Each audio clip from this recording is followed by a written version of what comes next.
Okay, welcome to part 3 or part 1 of part 2, depending on how you look at it. We're gonna go back to some Spyro.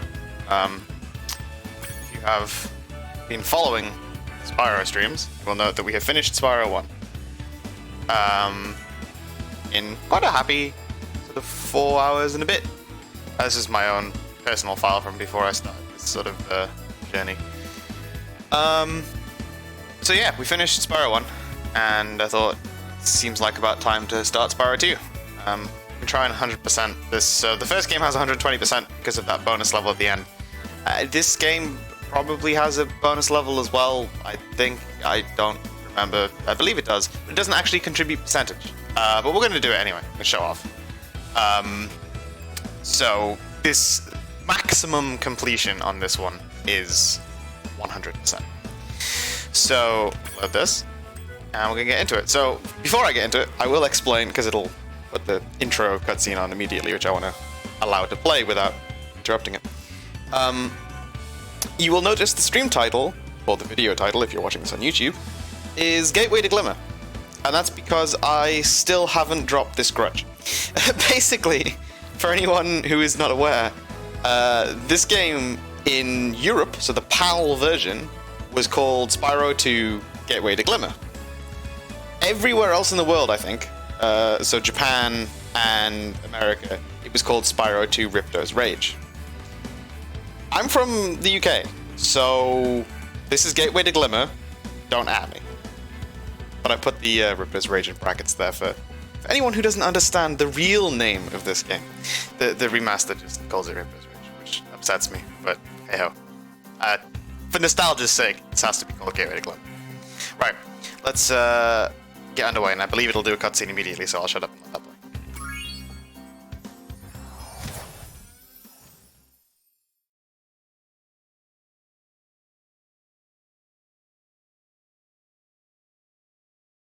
What the sun looks like.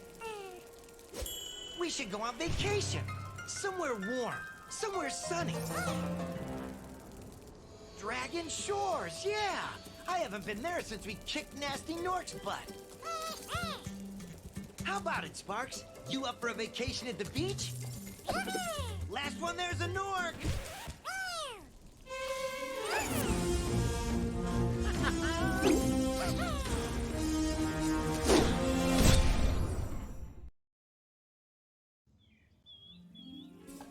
Is it working, Professor?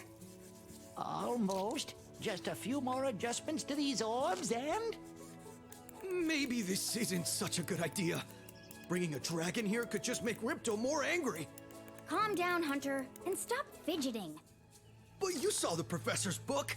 They have claws like this, and teeth like this, and they can spit fire like this. They sound much more dangerous than Ripto. That's exactly the point. A dragon is our only chance of stopping Ripto, and you know it. It's working! It's working!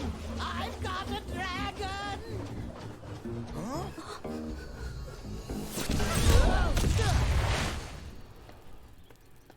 Whoa! Rough landing. Hi, which way's the beach? Huh? Hey, stop staring.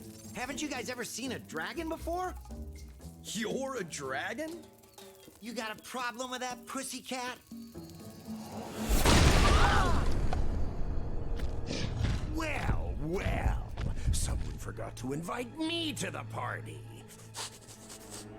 Were you trying to keep something from me? A dragon? You brought a dragon to Avalar? I hate dragons. Yeah!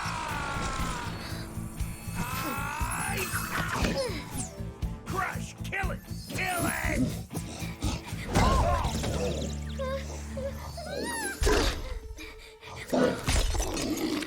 Go, you imbecile! You ate my scepter! I'll deal with you later! Who was that jerk?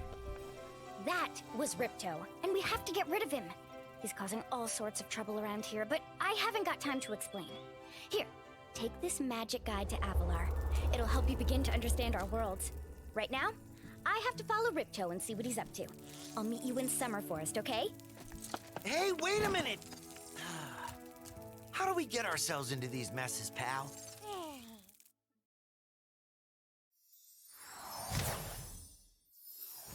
Alright, so they hit you up with the deep lore right away in Spyro 2.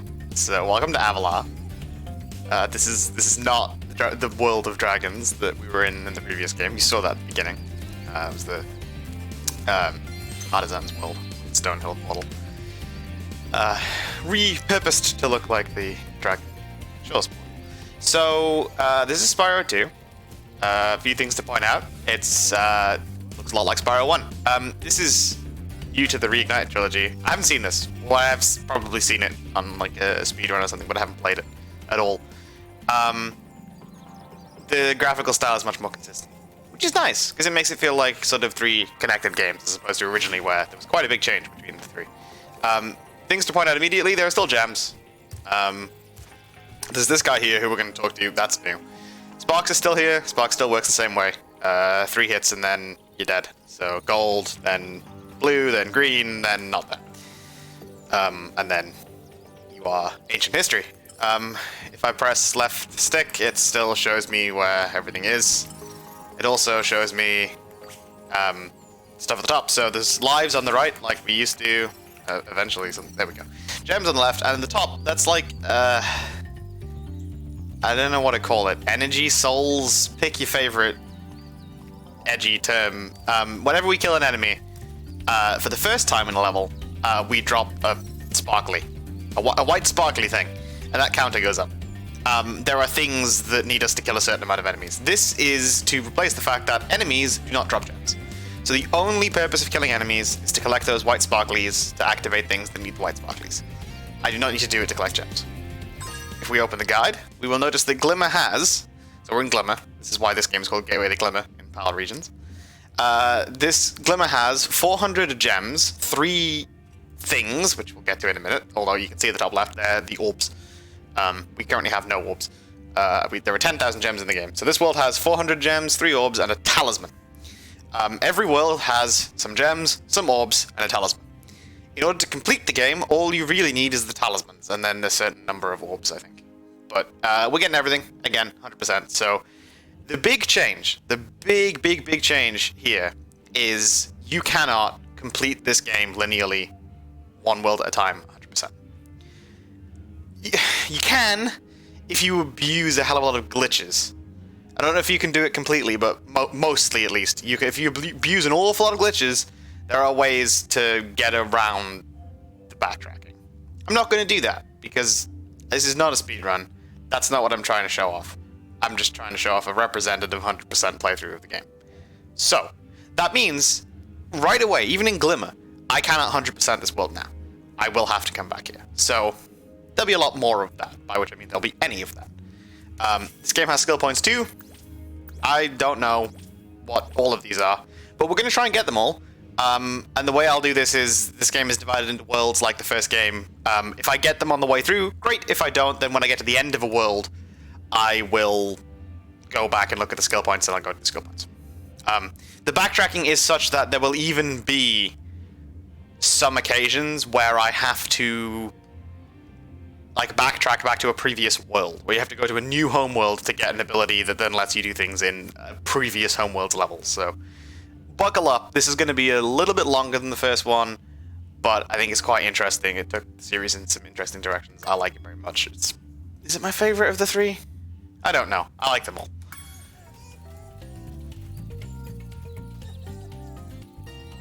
Okay.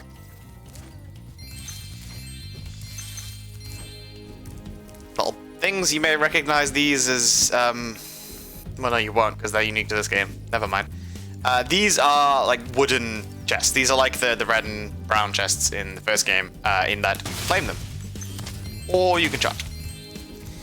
Gem colors remain the same to the best of my knowledge, which means red is 1, green is 2, blue is 5, yellow is 10, and purple is 25. Welcome to Glimmer! Unfortunately for us, a mob of lizards just showed up and started stealing all of our gems. Can you stop them? We can give it a damn good go, Pogo. So, this game leans on each world has some people you have to help, basically. So in this world, we're helping the gem cutters, which are these little mice. I think they're mice rather than rats. And these lizards are kind of awkward. Like they like to run away. So you can see he did not drop gems. He just incremented my white sparkly counter. You can actually see the white sparkly itself, and you can see that it's not coming to me. It's going into the distance, somewhere into the level. So it sort of physically travels to the thing in this level that I need white sparklings for. Each level has at least one thing. Some of them have several. And again, we have a map, which again wasn't in the original game, and is already proving very helpful because Glimmer is a little bit non-linear.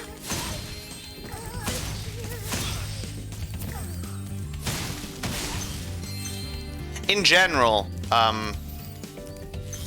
it will not take very long to notice that this game's level design is reminiscent of the first, but decidedly less linear. It's less just sort of one big circle or a line, and there's more branching paths and stuff, which is quite nice. It makes it more interesting.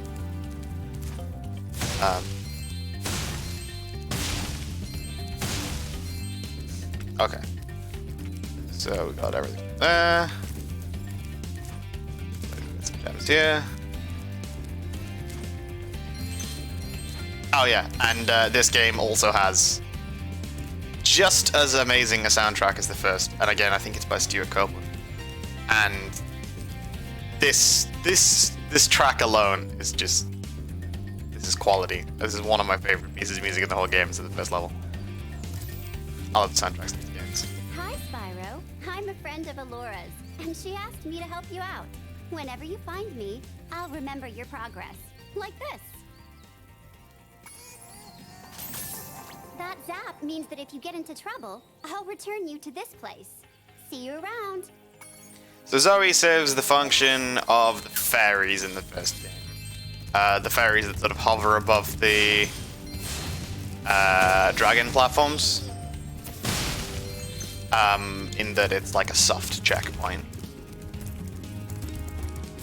I don't believe it actually saves. I think in the original game there was a save command in the guidebook or something. Maybe it does actually save. In this one it's probably autosave, but again, this is like a checkpoint essentially. So if I die, that's where I always fall. Which, hopefully not in this level, but at some point I will die. So up here, yeah, we can't go there yet. For a handful of reasons. So I'm gonna try and get everything I can get on the way through. You might think that there's no need, because I'm gonna have to come back here anyway, so maybe I should just complete it and then come back and do a full sweep, but I could do that. Generally, it's fairly obvious the bits you have to return for, though, so I feel comfortable that I can, without getting confused or lost, get as close to 100% on the initial pass as possible. Yeah, so that's where we can't go. I think there's like some sort of weird jump you can do. That beats me. I know there is a way to do this, but as of right now, we can't climb this ladder. We gem cutters are a bit too short to climb these ladders. It looks like you are too. After you learn to climb, come back to Glimmer to see me. Yeah, okay, so this is the game's first introduction to, hey, you can't do everything right now. We're gonna get as complete as possible. You must be the dragon everyone's talking about. Well, dragon or not, I'm afraid there is a small fee to open the bridge. It will cost you 100 of your gems to cross. Yeah, welcome to everybody's favorite asshole. Nobody likes moneybags. He sits here and demands you pay him gems to save his world for him. Kind of a dick move, really. But we have enough gems. Thank you, Mr. Dragon. Spyro, was it? You can now use the bridge whenever you want, free of charge. I hope we meet again when you have even more gems. So, to note, I had 191 gems. I now have 91 gems. That's how that math works. But in the pause menu, I still have 191 gems. So that 10,000 gems is the total number of gems in the whole game. And much like the first game, that's static. The gems are not a renewable resource in Spyro until much later. Some of the new generation games have been kind of renewable. But yeah, so I didn't lose those 100 gems. I just had to have gathered at least 100 gems by that point.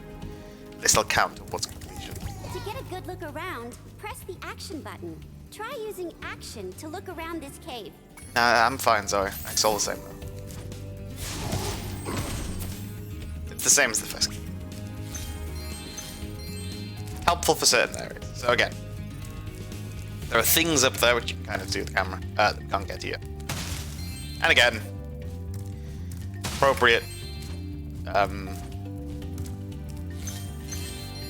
What's the word? Appropriate glitching and exploiting could probably get us there. But...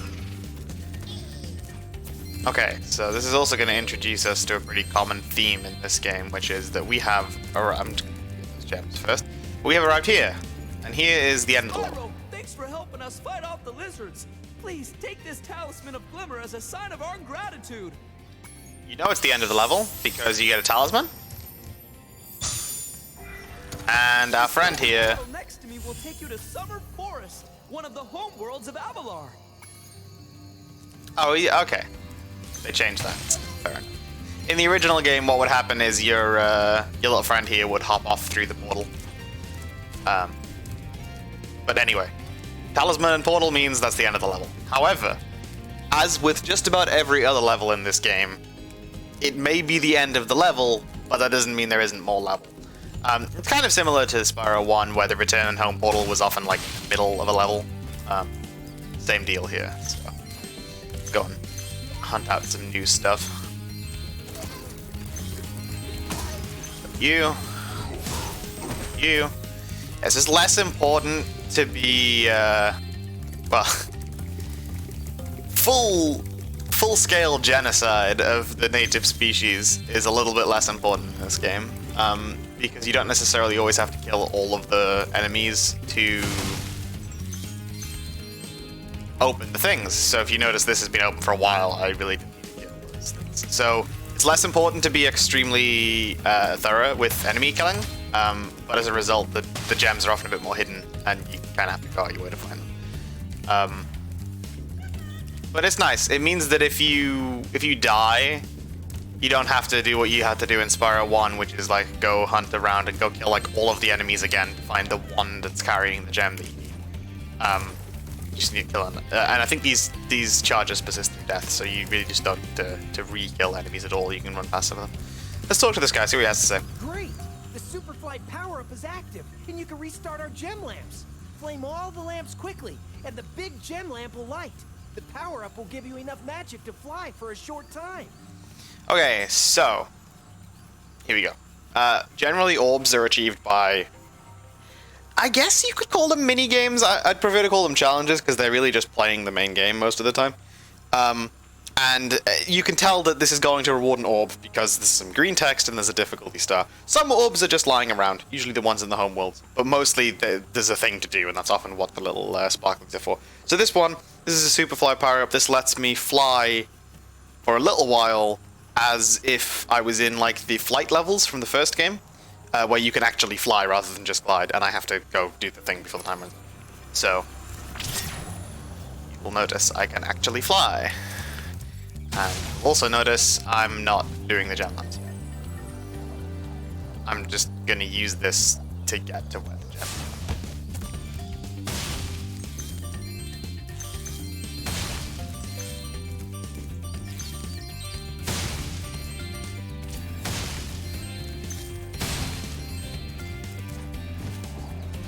And a few more gems, which are in. Oh, there were no gems in there. Okay, I thought there were gems in there. Okay, so a few things to note. We'll do the gem lamps in here first. You can refresh the power-up time by getting the power-up again. Also, undocumented behavior, but if you leave these lamps for too long, they start going out again. So you kind of have to get them all in one pass.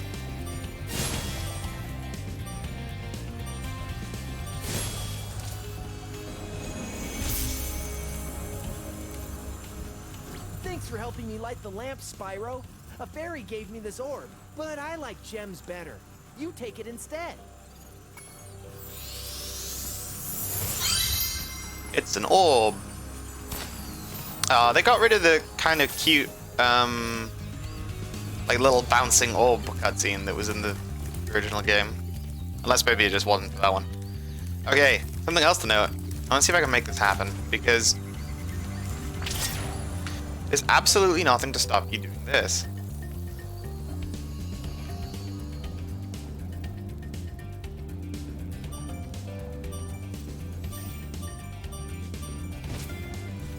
Now you can't, I don't know if you can't make it all the way around there, or if I'm just bad. I'm gonna give it one more go.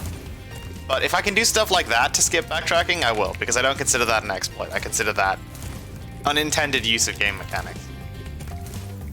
Now you may consider those to be the same thing, but just to have a broad perspective.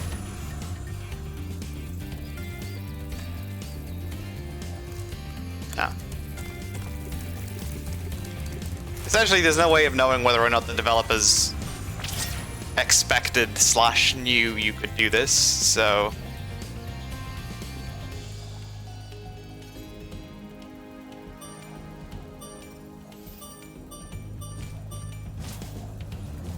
Okay. They appear to have changed that with the remaster, because in the original that was actually fairly easy. I could use the Superfly to get up there, pretty trivially, but that doesn't really help, and I'll end up doing that when I come back here anyway, so... We'll play the game as it's intended.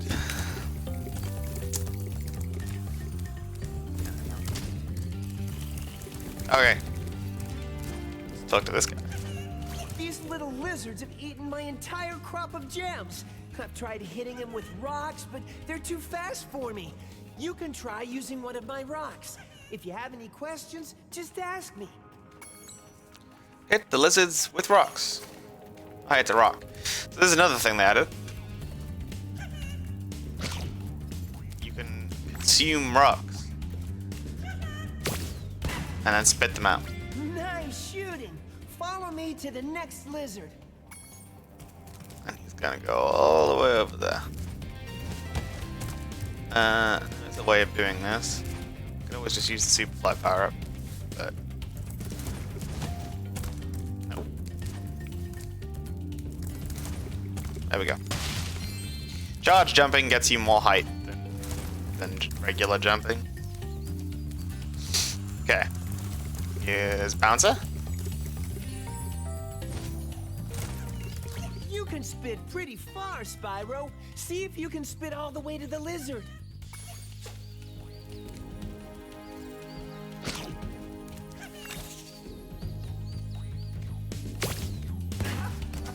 Neat.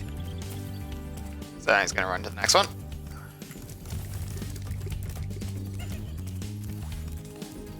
To hit that lizard up high, you'll have to aim. Press the action button to aim, then press the attack button to spit. Well, I've been aiming the whole time, Bouncer. Thanks, all. This is doable. The first two are doable without aiming, but much easier if you aim.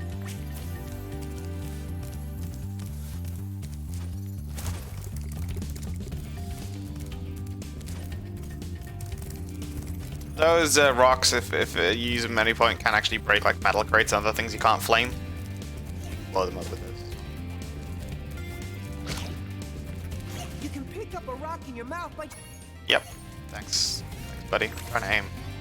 So you can only look up so high, so you have to stand back a little bit to hit this guy. This is kind of just introducing you to the spitting mechanic, which sees quite a lot of use throughout the game. We noticed there are also some like gem lamps in here, and that's what that's for. That's where you learn how to climb.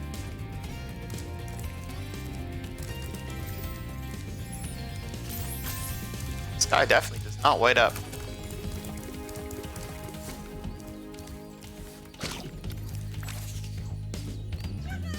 These things move. I remember this being much harder when I was younger. Probably means I was just bad at it. Seems pretty believable to me.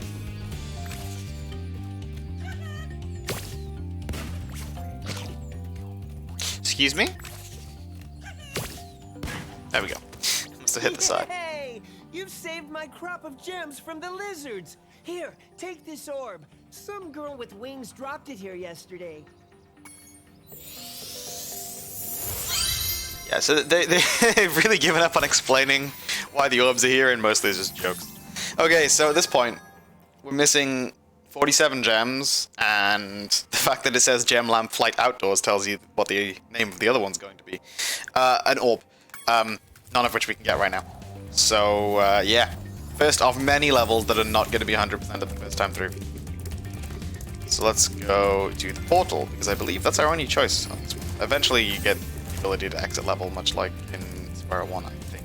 But this one, we have to... I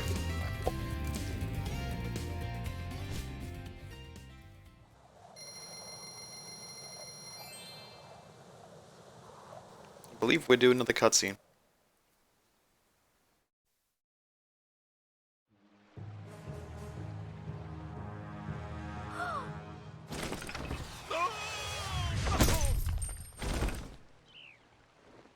Oh no! Oh, hello. We didn't get a chance to introduce ourselves before. My name is Alora. Hi. I'm Spyro. What are you, some kind of goat? I'm a fawn, you dork. Oh, sorry. Did you meet the gem cutters in Glimmer? Yeah, they gave me a souvenir, too. They called it a talisman. They gave you a talisman? What, is it special? I just stuck it in the guidebook you gave me. Well, there are 14 talismans in Avalar, and they are all magical. If you can collect enough of them, they can be used to defeat Ripto. Hunter, where have you been? Oh, I got a little lost. Spyro's gonna help us collect the talismans. I am? He is. Spyro, look. There's no way you can get to Dragon Shores right now. Ripto and his monsters have taken over the castle here in the Summer Forest. You're going to have to go to Avalar's worlds and convince the inhabitants to give you their talisman. You can keep them in your guidebook. Hey, I could do that. Why doesn't the dragon just torch Ripto? Hunter, you can't even keep track of your running shoes. How can we trust you with 14 talismans? If you come across any orbs, they're important too. But I'll tell you about them later. Okay, no problem. I'll collect a few talismans, give Ripto the old hot foot, and be in Dragon Shores by lunchtime.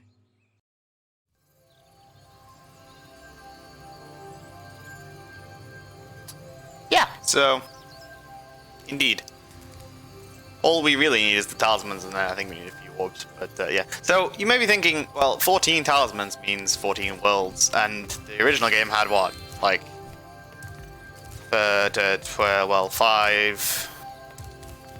3 levels and a boss level and a flight level, which is 5 levels per 5 worlds, which is 25 levels, and then like 1, 2, 3, 4 levels in the like 29, nearly 30, almost twice as many levels.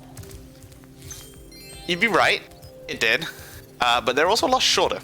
So Glimmer is unusually short. Most of the levels in this game are actually quite big. So basically, this game went in for less levels with more to do in each level.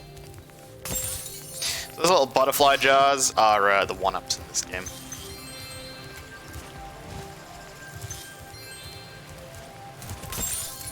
Grab some of.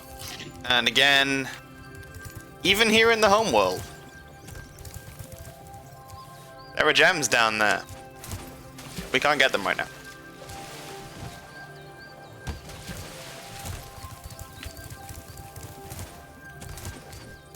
Spyro, this is the homeworld called Summer Forest. There are portals to many of the Avalar worlds around here. Unfortunately, Ripto has taken over the castle, and we need your help. Start by retrieving the talismans from each of the worlds you visit. Check. Will do. Okay. So it becomes much more difficult to track gem completion in this game because your gem count is very rarely a nice number. In the original game, your gem count was always a nice number, pretty much, because you always 100% at every level as you went through. In this one, not so. So figuring out if I've missed anything just by looking at that number in the top left is a bit trickier. And then generally end up having to look at the pause menu. Or, okay, everything done. One of these tornadoes again. These do the same thing they did in the first game. And oh, hey, look, it's Hunter here now. I don't know if he was here before, but he's here now. You will notice these characters have remarkable teleporting capabilities. So Elora is here, and Hunter is here. Let's talk Hey, to Hunter. Spyro. Ripto smashed this bridge, so I guess you'll have to glide across it. Press the jump button, then press jump again while you're still in the air to glide. Neat. Ah, I just accidentally showed off another feature of this game. So in addition to getting maximum height off of a glide by doing it at the right time, so doing it at the peak of your jump, you also have this new little feature. So when you stop gliding, oh yeah, notice how Hunter isn't here anymore. Elora is still here though. The reason Hunter isn't here is because we crossed the trigger here, and Hunter's now there. Somewhere? There. So, the magical teleporting characters. Don't worry about it. But yeah, so when you glide, when you stop gliding with the action button, I believe they call it, Y on my controller, you get a little burst of height. That's very important, and there are a number of glides in the game you cannot make without utilizing that. So, I think Hunter's about to go explain that to us if we go talk to him. So let's go do that. Pick up the sundry gems around the place. So we have Idle Springs and Colossus, as well as Glimmer, which we've already been to. Ah, here we go. These little jars here, vases, if you will, are the metal chests in this game. They're the stereotypical metal chests. Anyway, there are various stuff, but little metal amphorae or vases, or pick your favorite word for vase, must be charged. But they can be destroyed with, like, spat out rocks and stuff as well. Same rules as the metal chests in... The visual cues with them being made of, you know, metal are pretty clear, which is nice. Gems. And let's go talk to Hunter. Hi, Spyro. You look like you're pretty agile. Let's try putting it to a test. See if you can get up this first step. Press the jump button and hold it down to get more hang time. Oh yeah, that's also a thing, which I kind of do. Oh, sorry. Woke up recently. That's another thing which I sort of do instinctively, which I sort of forgot to explain. It's true in the first game as well. If you just press jump, you only jump about this high. Sure, you press the jump button, but that's how you jump. If I try and press it really quickly, you get a really, really tiny jump. And if you hold it down, you get a max height jump. So this can be useful because sometimes you actually only want a really tiny jump to make certain things. We'll get there in a minute. Okay, not bad. Now to make this next jump, you'll have to glide. Press the jump button, then press jump again at the top of your jump to get the maximum glide distance.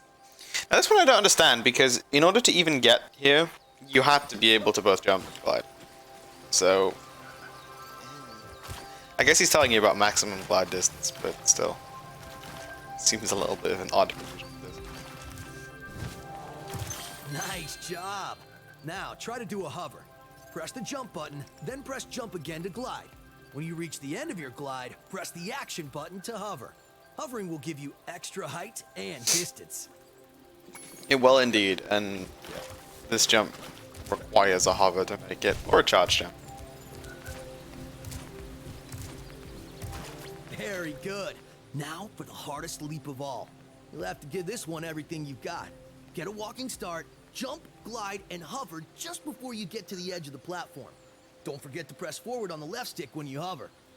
To get more distance. Yeah, so.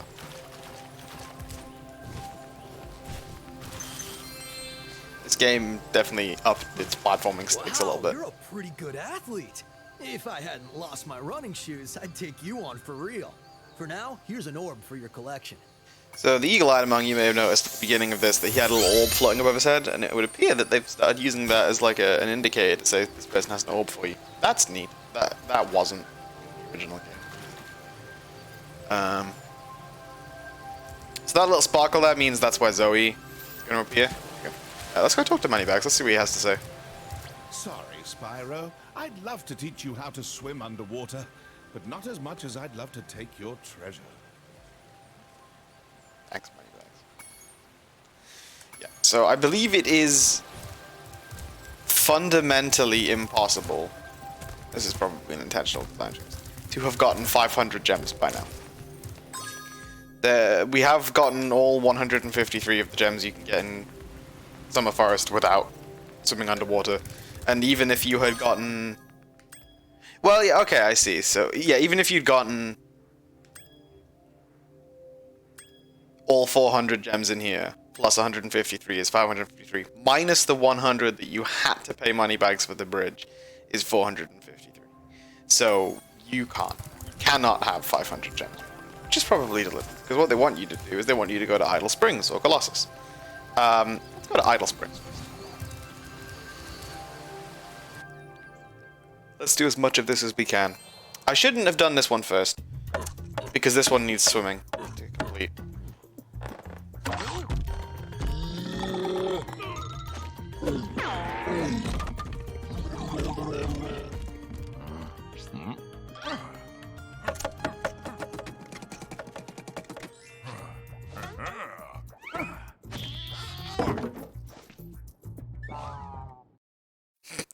So all of the levels from here on out have starting and ending cutscenes, and they're great.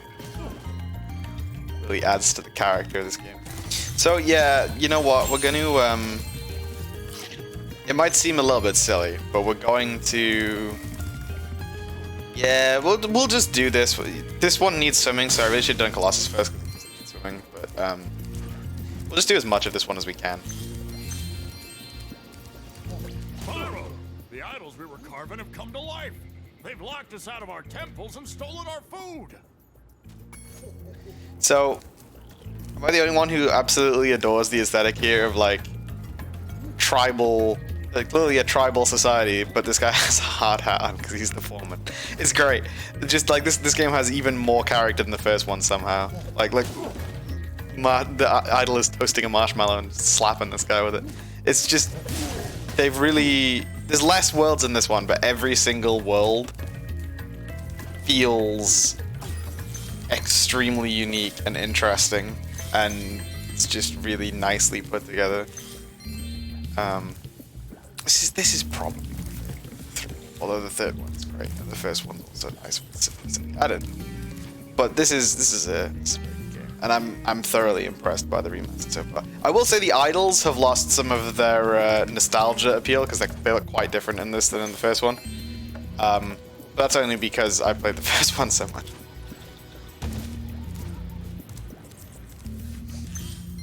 Alright, yeah, so this guy doesn't actually have anything to say. We just saved him from this idol, which let him open this door for us here. This door was closed before, but I looked away while it was happening.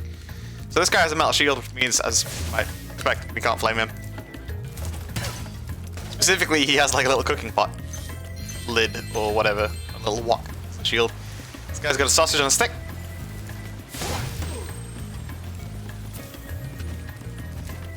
These guys have like little kebabs.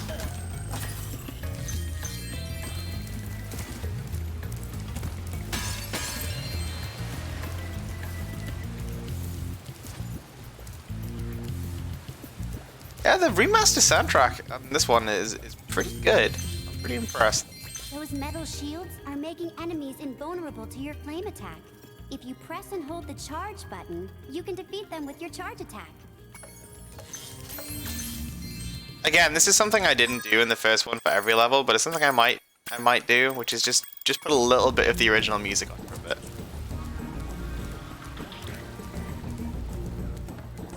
Yeah, that's the good stuff.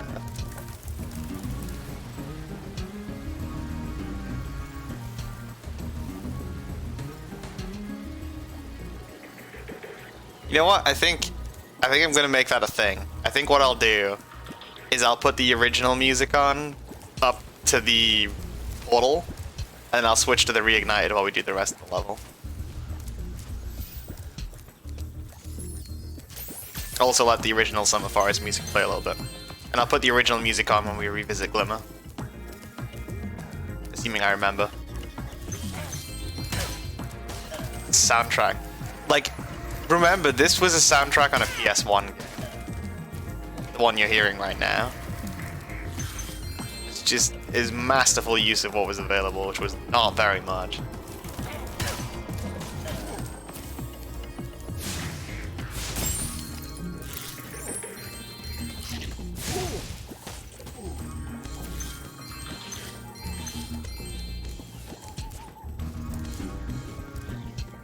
So our friend here is going to come open this for us.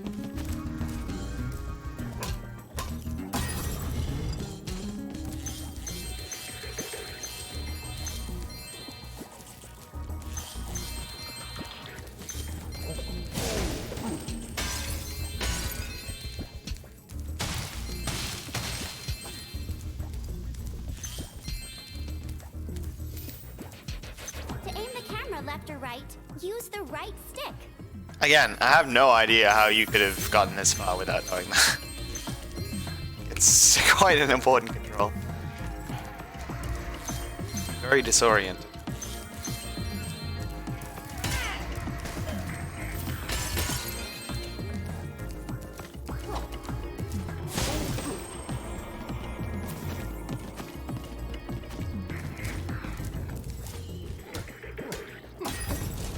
Okay.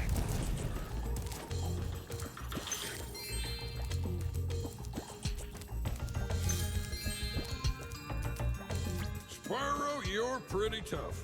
If you ever want a permanent job, we've got a place for you here. But for the moment, I want you to have this talisman. New foreman? Different foreman. They even thought that through. They don't teleport, they're different dude. Portal? Right, and let's switch to the Reignited soundtrack. I apologize if the menus irritate people, but I just want to show both off, because whilst the Reignited soundtracks are amazing, I think they've done a great job with them, the originals are just so good. And I want to show them off. To be honest, if I was playing this on my own, I'd probably just switch it to original and leave that for nostalgia value. But I'd like to show both off.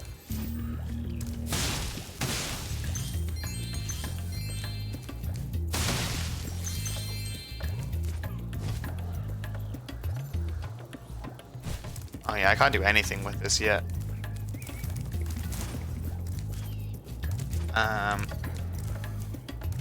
Let's just go back to where we were going. I was hesitant to go this way because I thought I might be sort of missing something important, but I can't actually do any of those stuff yet. I think it also helps to give you some like context for where the remastered themes are taking their musical inspiration from in the original one. Like you can hear the same motif, albeit much more restrained.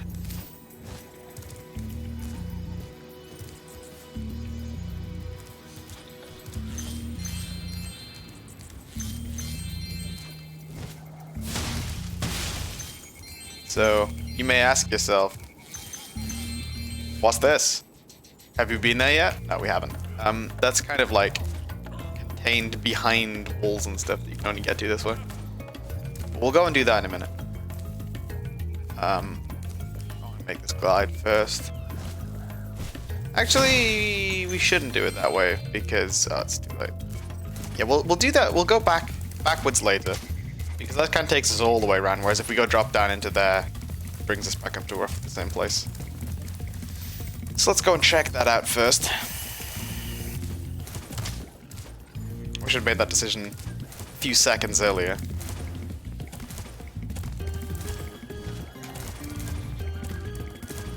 So you'll notice if you get a hang of the charging, you can kind of trivialize some of the jumps.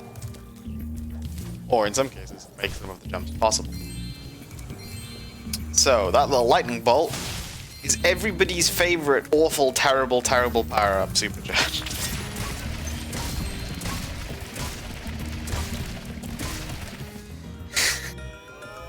you watched my first stream, you will know that Supercharge is a personal pet peeve of mine. I love the design, it's just so hard to control, and I'm not very good at it. Look at that. The hula girl's ring dance blew up that idol like a Roman candle. Now I can pursue that dancing career I've dreamed of. Take this orb. It could help you go places. Mild stereotyping, kind of all over the place in this game. Don't worry about it too much. It's a product of its time. There are some fairly questionable choices on stereotypes in places by today's standards, but it all seems pretty good-natured, so I feel like I need one of those Warner Brothers disclaimers at the beginning, but I don't think it's that bad.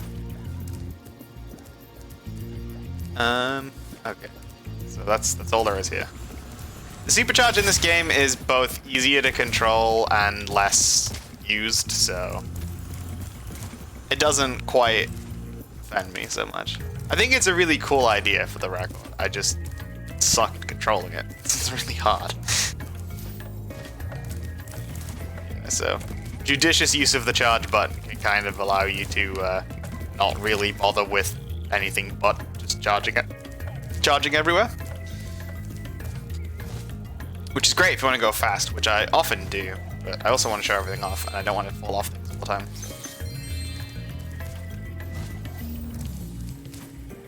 The charge jump tech, where you get more height off of the charge jump, is responsible for, like, I want to say over half of the glitches that make the speedrun of this game so fast.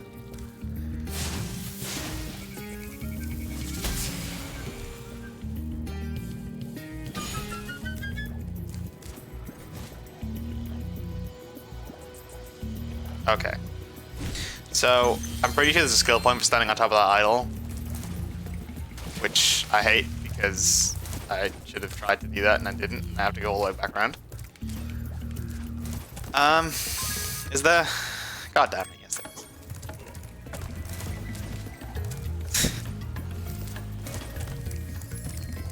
I don't actually know. I mean, I guess by the skill point list, the game considers this to be the first level. I really don't know the order of the levels in this one quite as well as I do in the first one. Like, if you watched my stream of the first game, you'll potentially remember that I did the levels in the order that I knew they were going to appear in the Atlas.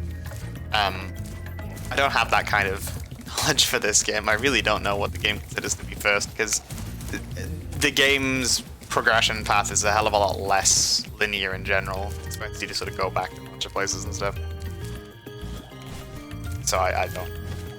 That is not information I have deemed necessary enough to retain. Of course, it is rather bold of me to assume I get a choice on what information I retain. Not normally how it goes.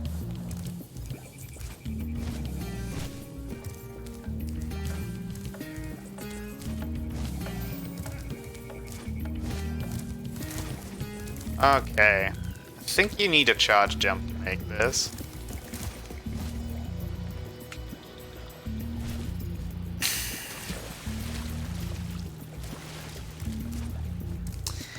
Well,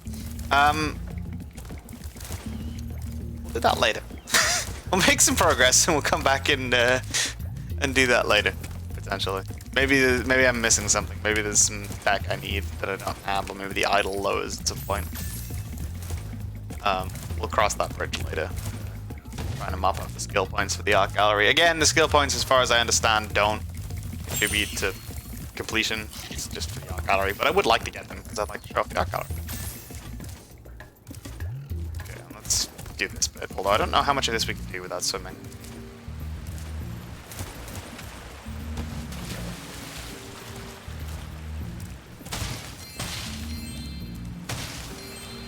Okay. Seemingly a fair amount. There doesn't appear to be anything under the water here.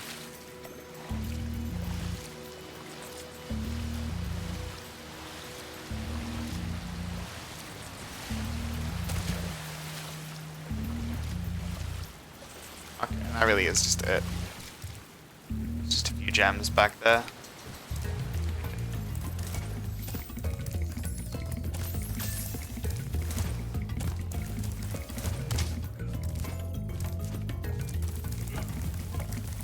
Go to portal. for, I believe, kind of it for now.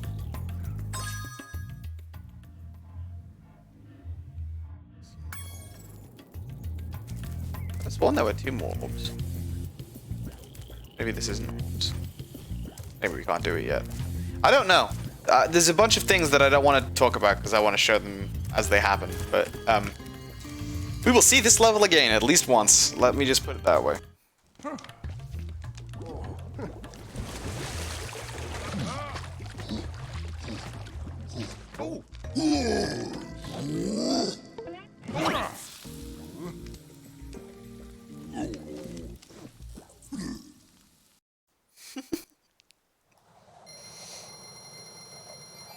I love the cutscenes. This game is so good. Okay, so that's that.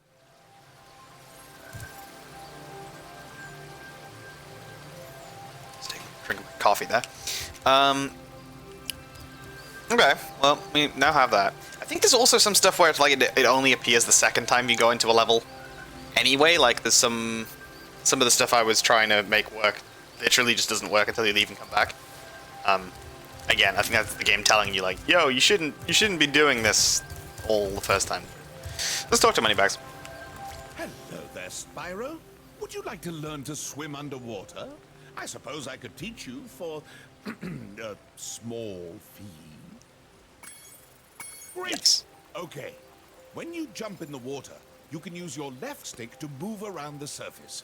Use the charge button to dive underwater. When you're underwater, use the jump button to paddle and charge button to charge. Neat.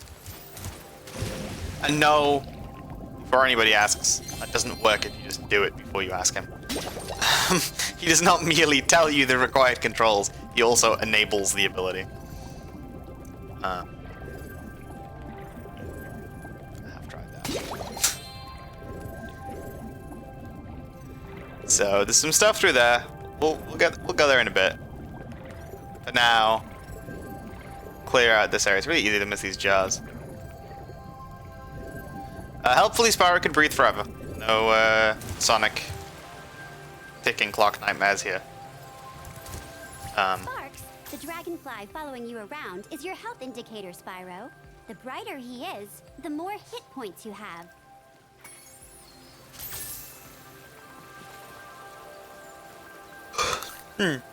That's an interesting, like, I don't know if I would call blue brighter than green.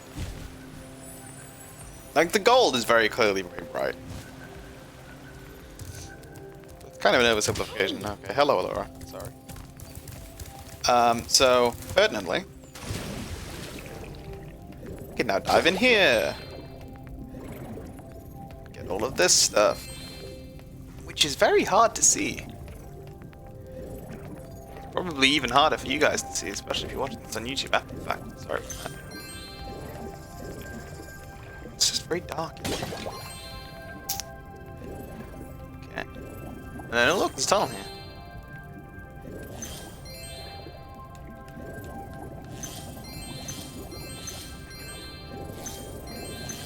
This is unusual.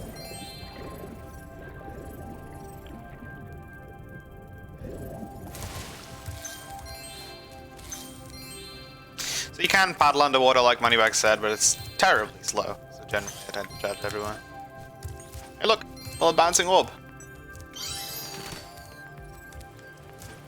And this also reveals to me that I forgot that there were gems. It's Colossus portal. Okay, so at this point we could go back to Idle Springs, and I think we nearly have everything we need. But we don't have everything we need, so we'll do everything rather than... Okay, so actually, let me, while I talk, let me put the original Summer Forest music on, which I said I was going to do. So my thinking is, rather than go back to each level potentially several times, because we, like, have, like, we've gotten one power-up, so we go back, and then we find out we actually needed another power-up as well. So that Moneybags teaching us to swim there, there's a few more like that. So like at some point Moneybags will offer just to climb ladders and so on and so forth. It's a few of those. And rather than going back to every level as we get one power we know we need there, and then potentially finding out we need to go back again, in order to make sure we only go back to every level once, so we do every level twice, which makes sense in my head. My thinking is what I'm going to do is I'm going to go through the game and do every level as completely as I can on the first try, and get right to like just before the final boss, and then basically go through the whole game again. Pick up any skill points we missed, pick up any challenges we missed, and at that point we'll have all of the abilities, so we'll be able to do everything.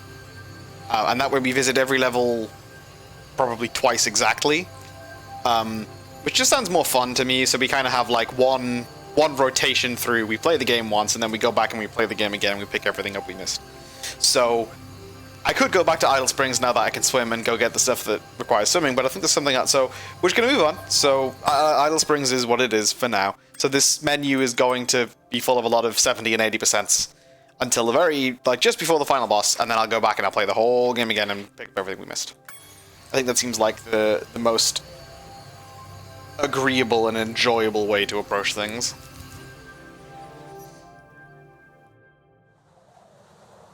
If I knew exactly what I needed, I could do that, but I don't.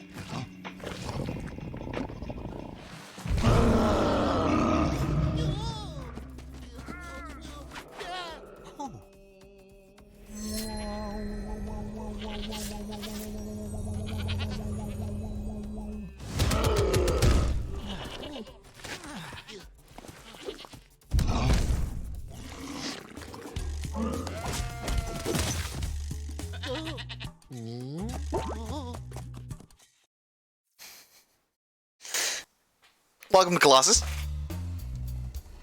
And is this the... This is the original music. Good. A Yeti has been rampaging around our home, but we've managed to trap him by shutting all the doors. If you talk to the other brothers, they will open the gates and guide you to him.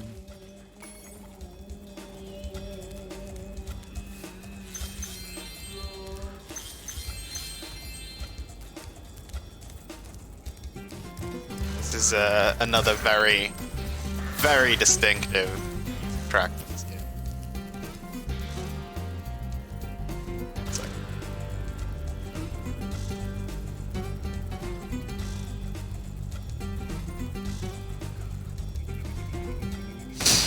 So the aesthetic they're sort of fairly clearly going for here is like sort of Nepalese monastery kind of thing.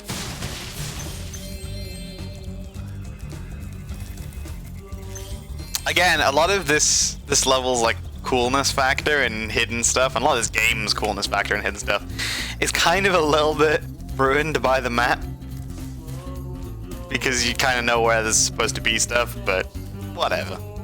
It simplifies things a lot. By concentrating, I should be able to open this door for you.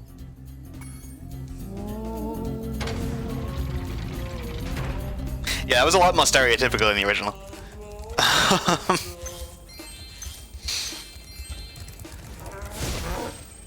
Hey Yak, how you doing?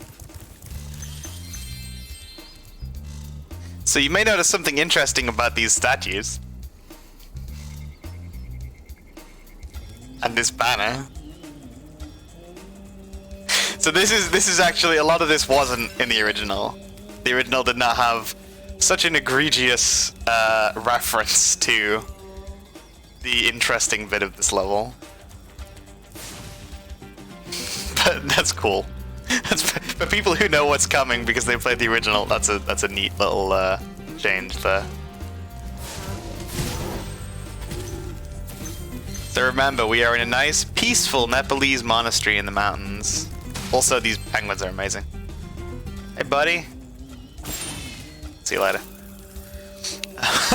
Who needs a key when you know how to chant like this? There we go. Yeah, so we are in a nice, peaceful Nepalese monastery in the mountains. Peaceful. Non-violent.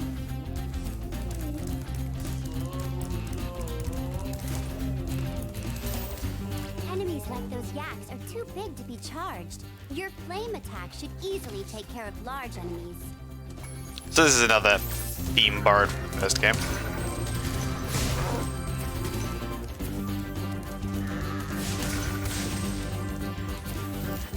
So again, the monster's just giving these little white sparklies, but here I believe you actually have to kill everything here because that thing only activates on 11. This is what it looks like if you haven't activated one. Defeat an enemy, it will release a spirit particle. The spirit particles will activate the power-up in that world. If a power-up isn't active, you need to defeat more enemies. So can you see now why I didn't remember the name Spirit Particle? It's not exactly memorable.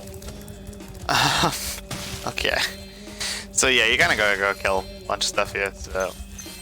let's grab these. Oops. And then head down here. Hello, friend. Hey, look what I can do. Look what I can do. I cannot get out of my head the original voice, I think. Actually, what I'll do... Nah, I won't. But I'm not going to because I don't want the potential issues involved in it from a copyright standpoint, so on and so forth. But do yourself a favor and go and look up... if it's just one level, go and look up like the original game's version of this. I don't want to just show someone else's video without permission, but go find one.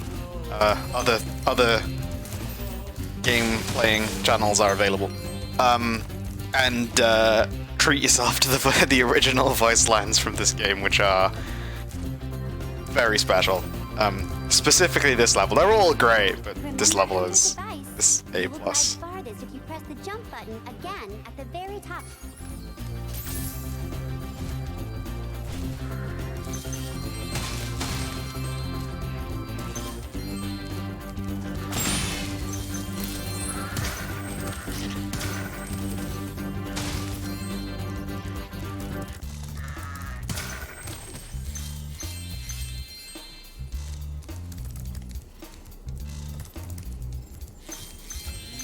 So we have 10 spirit particles. You need 11 to trigger this.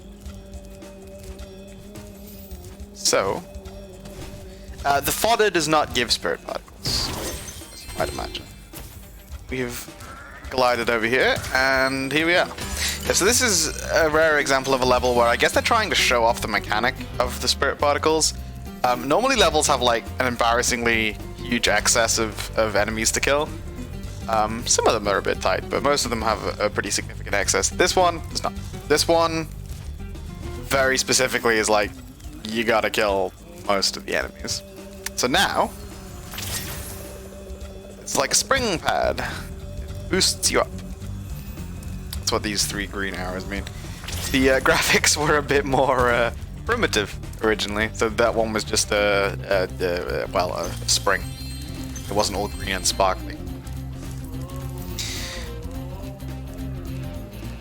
Okay, so before we do anything else, let's grab these gems here.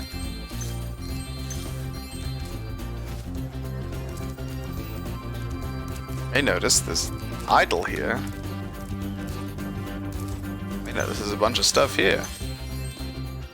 And there's a statue here. What could it all mean? It's gonna hopefully be pretty obvious, so.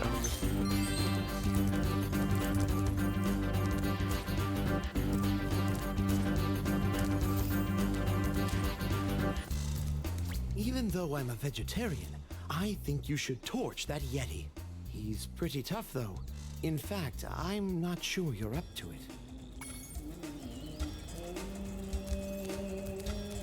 Much as you might be very sad about it, no, we can't supercharge off into the distance. Although it really looks like you should be able to. Okay, let's go deal with the Yeti.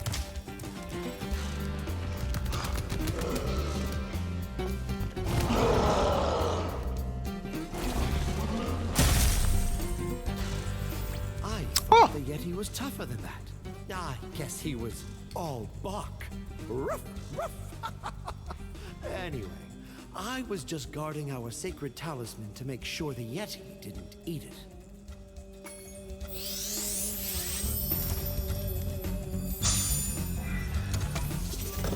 Neat.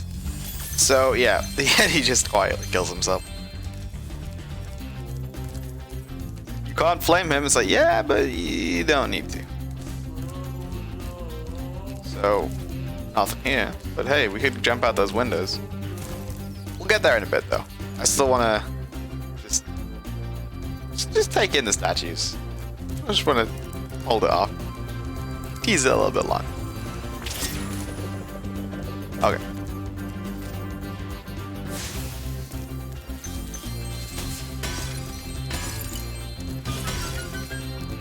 So that firework.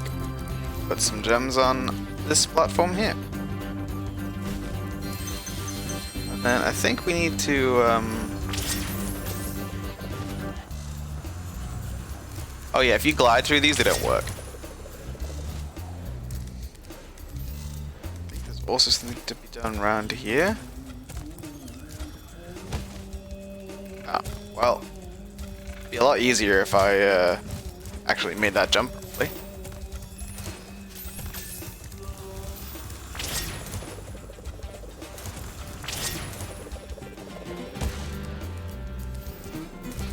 Yeah, that is a little disorienting. I'm just quite used to it. If it looks disorienting, it's because it kind of is.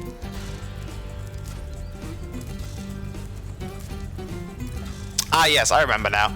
This goes down in history as the biggest, like, bait in Spyro 2. There's this platform here where you think, like, oh, hey, I'm gonna get something really great if I, like, jump and navigate around all of it. Nothing. Absolutely nothing.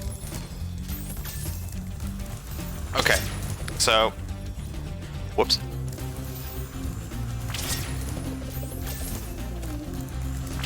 Let's go back up here because there was something up here. Oh, hi, Professor. Thank goodness you scared that evil spirit away, but now it will hide in the statues. If you were to flame all 10 statues, I'm sure you would chase it away for good. Great. Flame 10 green statues. So, they now look evil and they have swords instead of whatever that is. So let's go flame some statues. Ooh. Was there more around here? No. So, we already found arguably the hardest one to find. Which is this one, yeah?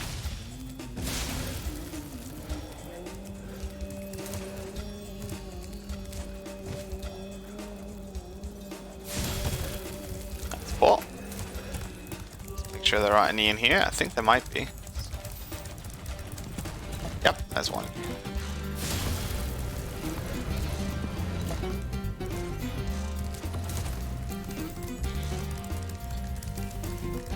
Let's head back this way. There's one here.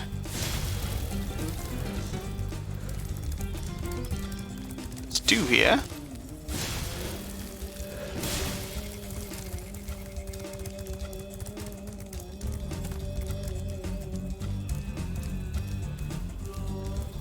There are none here. Oh yeah, also. They've got them on this bridge as well. They really hammed it up in the remake. I like that, it's cool. And all the way up there, wow. Okay, that's pretty funny.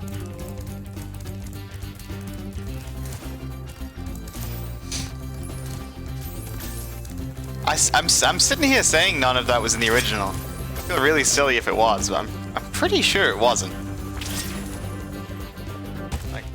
I'm fairly certain none of that was in the original. Well, I don't remember where the last two are they? What's around this? I looked and there wasn't anything there.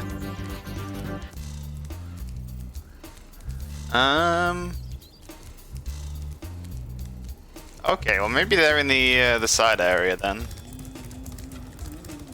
Let's go to the side area. The one down there. No.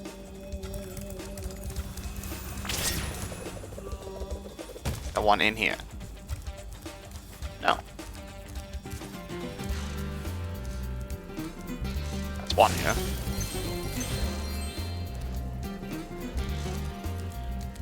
But that's only one. Pretty sure the other one isn't also there. So I've missed one somewhere. Oh, here it is. There we go. Well done, Spyro. You've scared the evil spirit away. Why don't you take this? I borrowed it from the temple. They don't need it. Convenient, that. Thanks, Professor. Oh, did I switch the music? I didn't switch the music. I'm sorry. I'll switch the music. So here's the new music.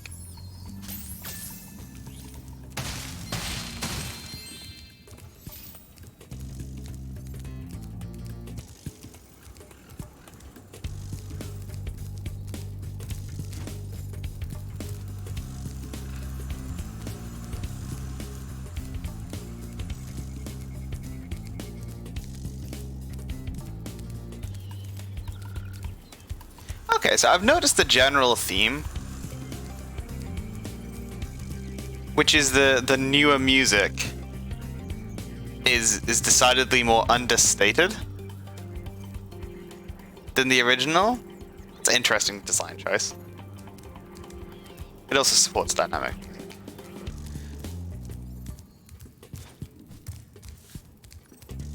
It's very reminiscent. I like it. It's just a little bit less. Yeah, I suppose that is a trend with music in games in general. Like, music in older games, which was even just background music, was a lot more sort of exciting and dynamic. Whereas music in newer games is more backgroundy. Okay, so the cat's out of the bag. This is a nice, calm Nepalese monastery where they play ice hockey. One of the most violent sports on the planet. So, I just think it's funny. We have all the gems. We have Talisman, and we have one of the orbs, so... Oh, we're not even gonna have to come back here. Assuming I can do this. Ah, Spyro, welcome. We have found that hockey is a peaceful and calming sport. Would you like to join in a match against our goalkeeper? Yeah, why not? You have 2 minutes to score 5 goals in the red goal.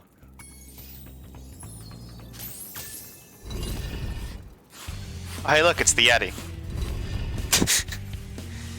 Okay, so this is one of the most obnoxious mini-games. And this one really is a mini-game. It's one of the most obnoxious mini-games in the whole game. And I really hope I'm gonna make it look really easy. It's not. But, yeah.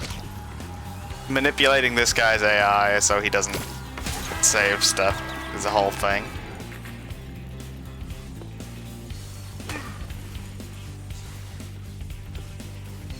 You may have noticed there were 2 orbs above Brother Kip's head. And there are 2 orbs we yet haven't got, so...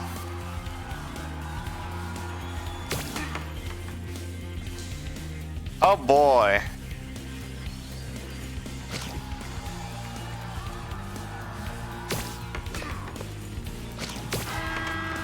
There we go.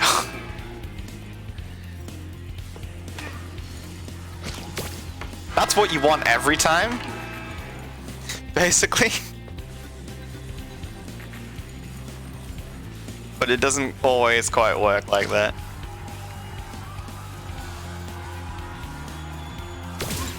Oh.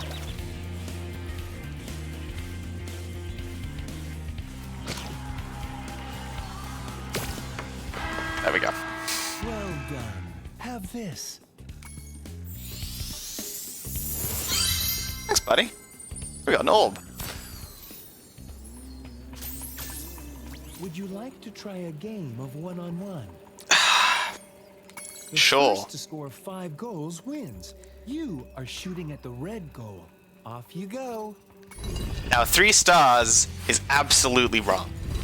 This is noticeably harder than 3 stars.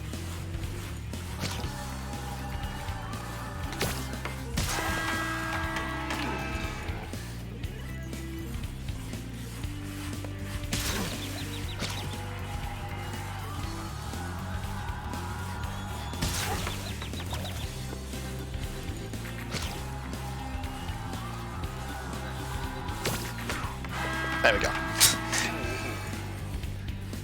Really is quite difficult to sneak these past.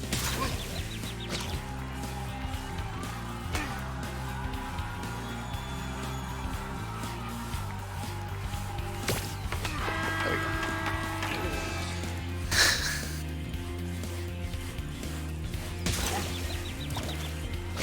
Maybe I'll just make it look really easy. Maybe that's the solution here.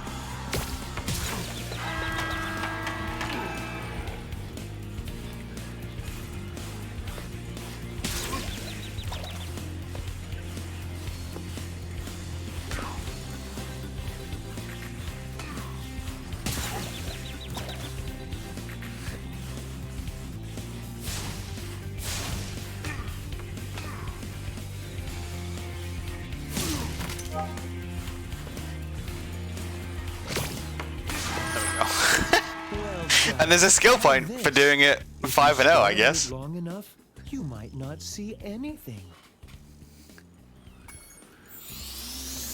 Good stuff.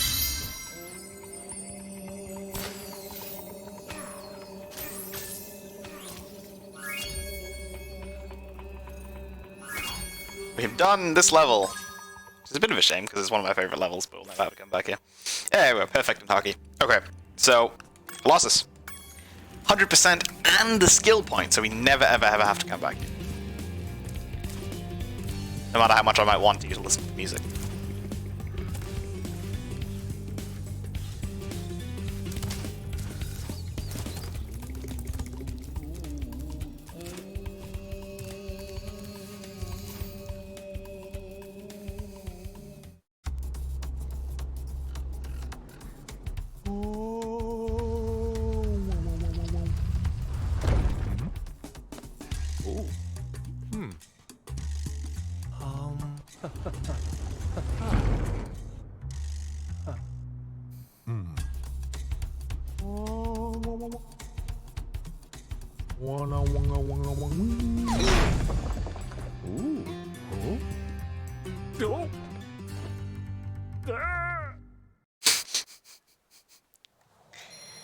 Yep.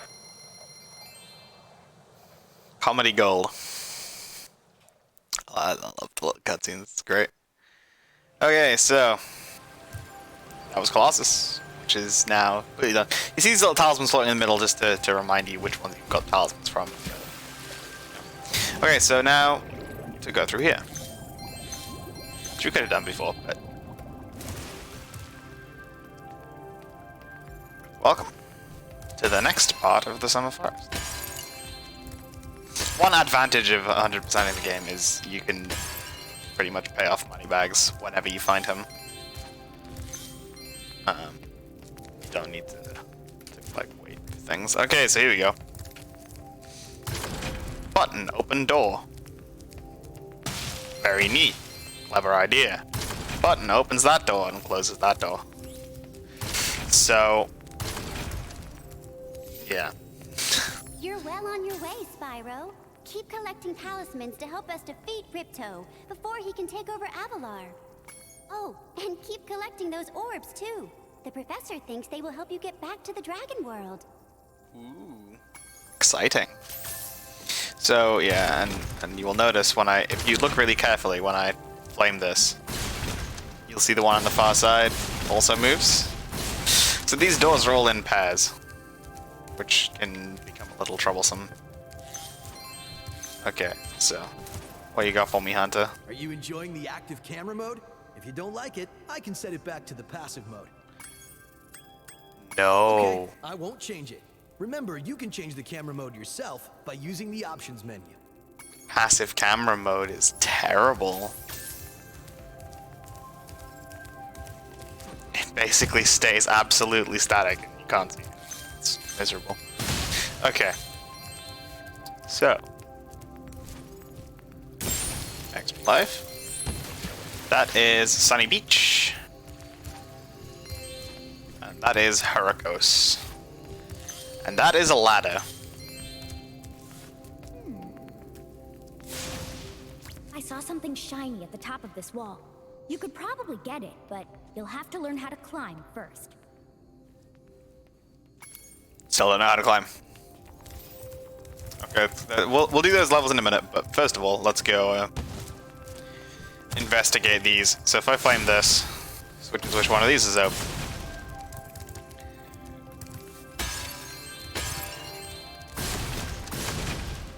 Same with that.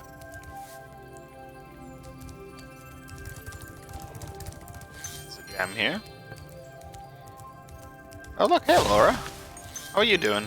Hi, Spyro. This talisman door will only open if you have all 6 Summer Forest talismans. Once the door is open, Ripto and Crush will be waiting in the dungeon. Splendid. So...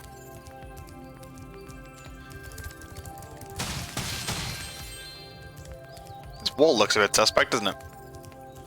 Say, Spyro, you see this wall here? I bet you're dying to know what's on the other side. If only I had a few more gems, I might be able to remember how to lower the wall. Ah, yes. The sparkling beauty of those gems seems to have jogged my memory. Well, isn't that convenient? So that's Aquaria Towers. And some gems that we need for the homeworld.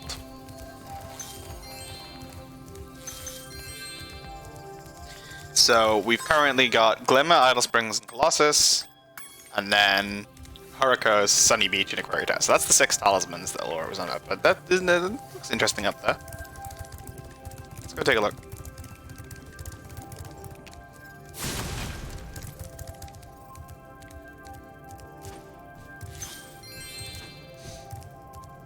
Hi, Laura.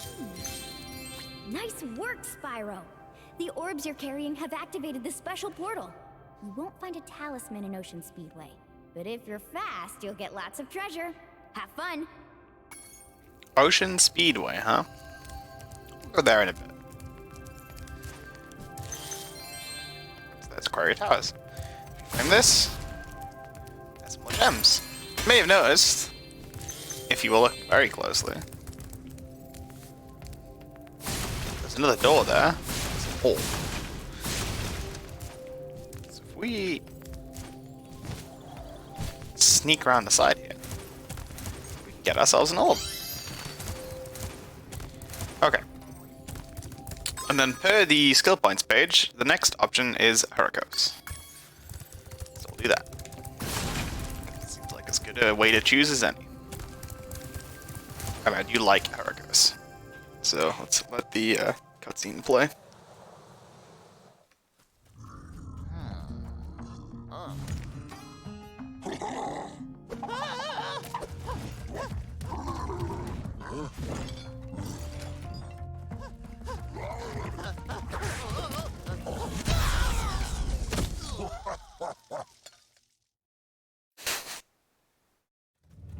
Just a little bit of mild abuse of the lesser, the smaller, not lesser, less. We've always had trouble with the gear grinders, but now they've set up force fields to separate us. If you find diodes, you can use them to turn off the force fields. Oh, it's not the same. I think there's a diode around here somewhere, but my eyesight isn't what it used to be. Okay. That's disappointing. So, in the original game, these little electrolls, I think all of them, but definitely Zap, were voiced by Tom Kenny. And some of you may recognize that name as the voice of SpongeBob, and you would be right. And these little electrolls were voiced by Tom Kenny, and it was amazing. And he did an excellent voice for them. And you can kind of hear if I... It's a little known fact that metal objects are impervious to fire. I suppose a tough guy like you could just charge them with your head, though. You can hear that he's kind of trying to do that, but it's not Tom Kenny. Unless it is, in which case I'm sorry, Tom Kenny. The years haven't been kind to your voice. But I'm pretty sure it isn't. It sounds like someone trying to sound like Tom Kenny. Which is mildly disappointing. So yes, that little fuse I picked up goes in. I mean, it's a lamp, not a fuse, but anything's a fuse if you believe. So I suppose every electrical component is technically a fuse, depending on how it's used. Yeah, so they go in here and they sort of, I guess, reroute the power so the electric grids go down. That's the primary gimmick of this level. These guys are made of metal, so you have to charge them, and those guys are made of big, so you have to flame them. Which is an irritating combination, but not too bad to do. Again, sort of around about this time when this game jumps back on Spyro 1 bandwagon of punishing hesitation, shall we say? So, as long as you get to those pairs of big and metal guys before they start trying to attack you, if you wait and let one of them attack you, it then gets a bit awkward. You may be asking, why am I destroying all these windmills? I don't remember. I just remember that you should, for some reason. So there's a windmill up there we can't really get to yet. So the top of there, and then that's all well and good, but like, how do we get up there? I don't think we can just fly from here. Maybe we can. Oh no, we can.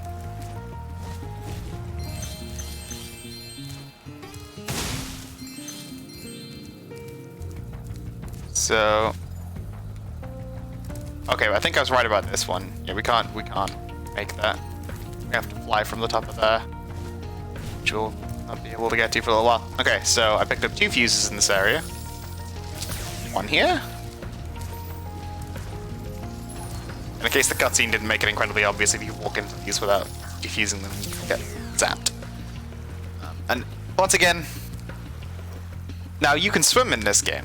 I actually didn't even point that out, like how much of a step change that is. You can swim in this game. You can dive in this game.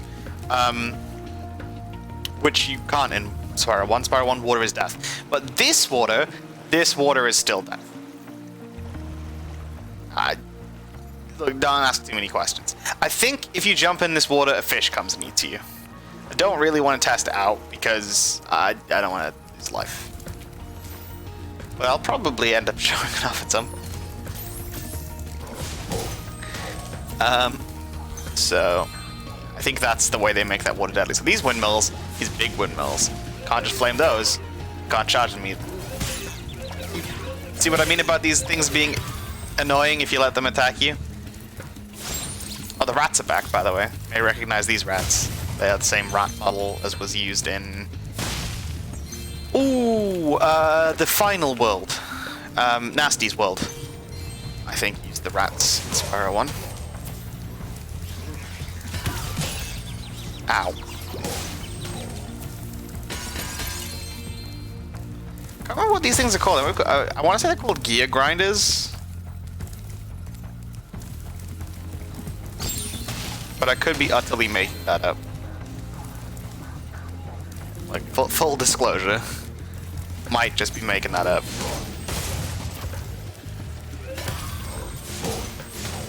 Okay. So we got a little lamp here. Got some buttons, but much as it might look like you can just flame those, you can't. Got an 18. Can't do that yet.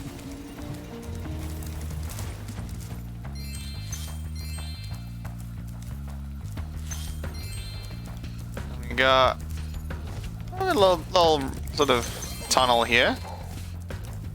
Oh, what's this? This is one of the most irritating challenges in the whole game. These gear grinder thieves gear grinders. our lightning stones. If you can replace them all and activate our generator, I'd be very grateful. Maybe that still is down. Okay. Yeah, that 3-star is sorry, that 4-star is absolutely right. So you may ask yourself, why am I not killing the gear grinders? The answer is because they come back.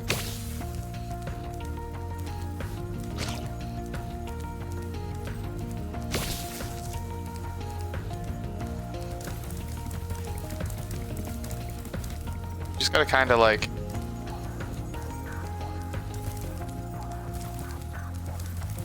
chase everything around everywhere.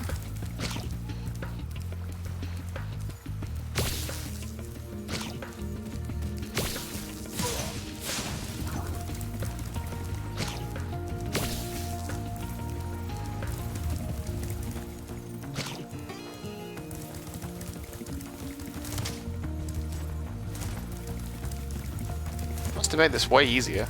Oh no, here we go.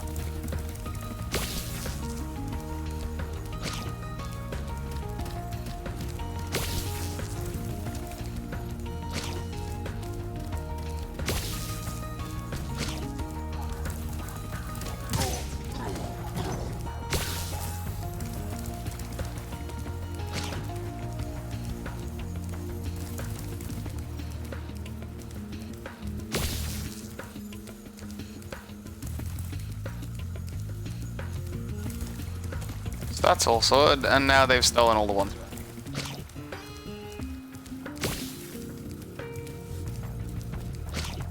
This is actually way harder, I think.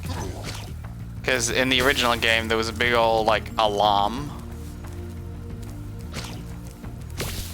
when they picked one up and stole it.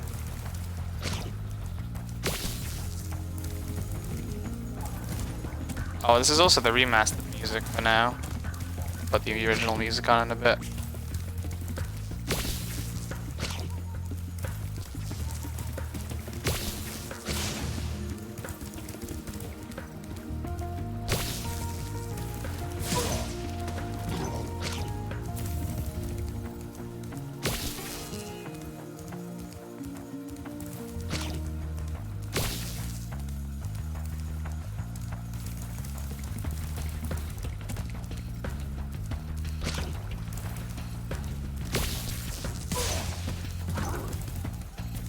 They come back anyway.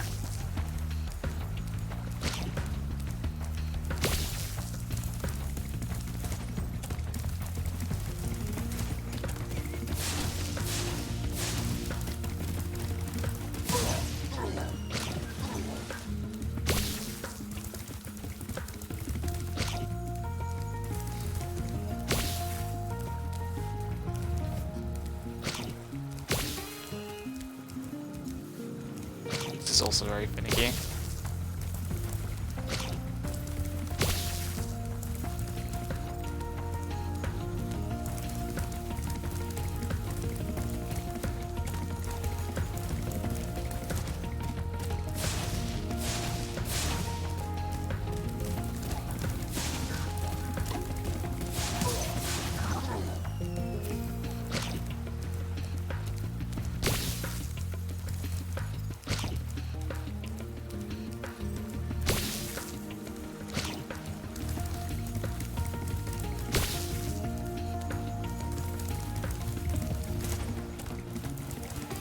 One up here.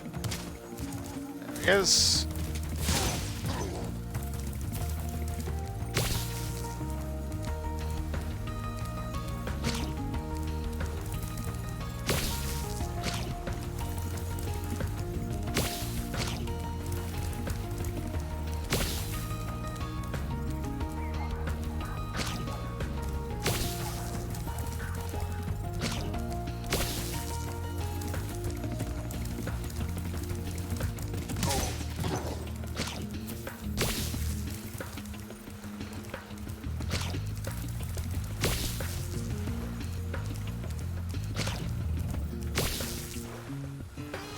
Okay. Maybe that's not as hard as I remember. I found this shiny thing mixed up with our lightning stones. Please, take it as a reward. Maybe it's just this one who's Tom Kenny, maybe it's still Tom Kenny. That sounds a lot like Tom Kenny. Okay. So we got that orb. We still, however, do not have 18 of these because those big thieves don't count. So we came from here. We have done the little side bit, which you can see on the right hand side of the map there. Let's grab one of them back. We have as many fuses as are in this area, so let's go slap one in here. Hi, Zoe. Put another fuse in there while we get checkpointed. Very good.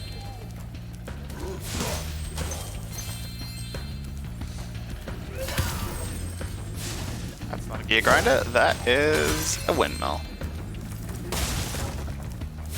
Extra life. Oh yeah, music.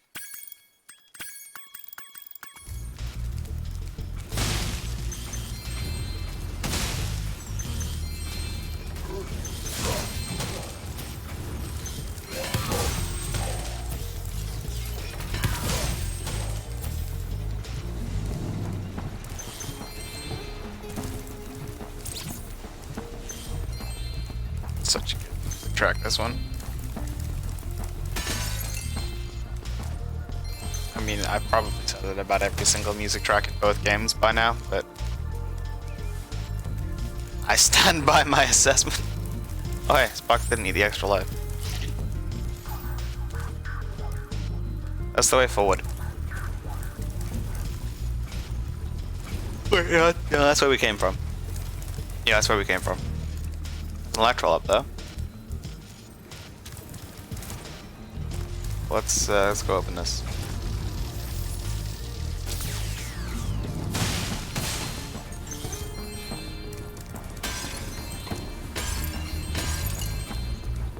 Thank you, Spyro. You've deactivated all of the electric barriers.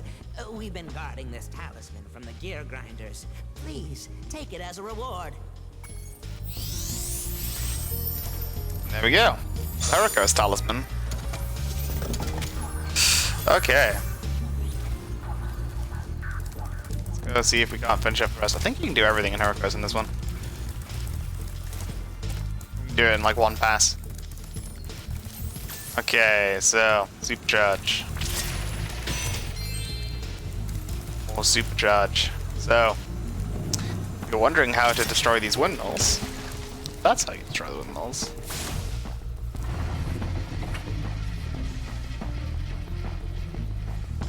Slows that big windmill down. That slows that big windmill down. Stop them, but it slows them down. And then there are a bunch more windmills through here, weren't there? So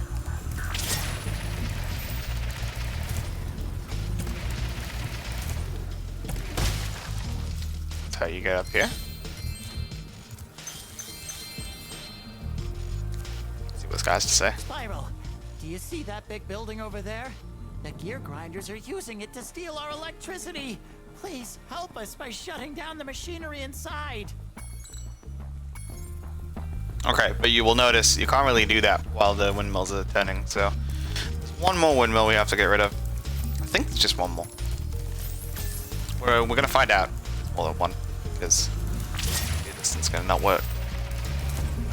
No. Whoops.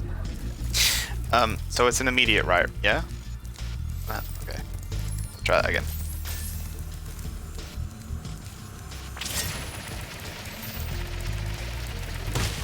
Much better. And that slows that one down. So that should be good enough now. Should be all we need.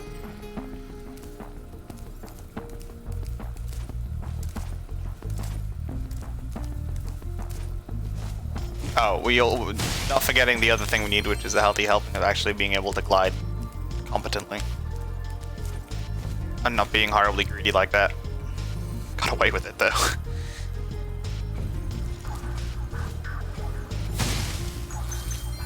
Go around here? Oh, we can. Why would one want to go around here? One would not. Okay. So, yeah. Moving platforms.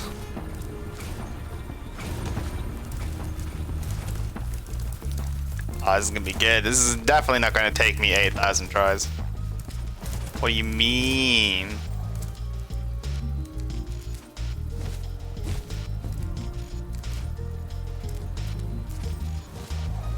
Okay.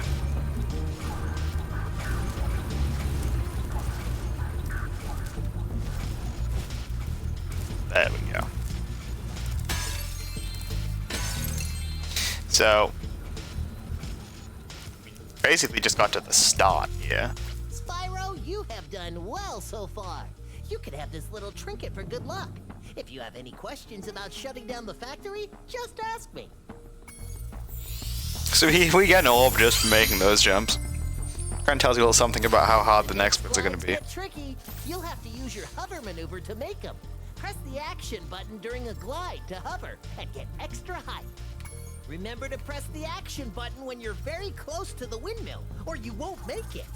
Okay, I'm increasingly thinking this is actually still uncanny. This is a 5-star difficulty one. And that's about right.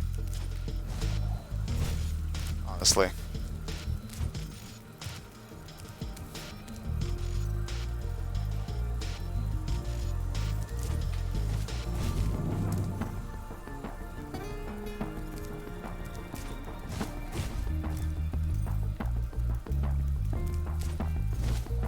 Oh, messed that up. Again, got away with it. Okay. So that then gets us to here. Where there is the last one more? There's one more. Right. Yeah, there we go. Last one more. So, yeah. This is fun.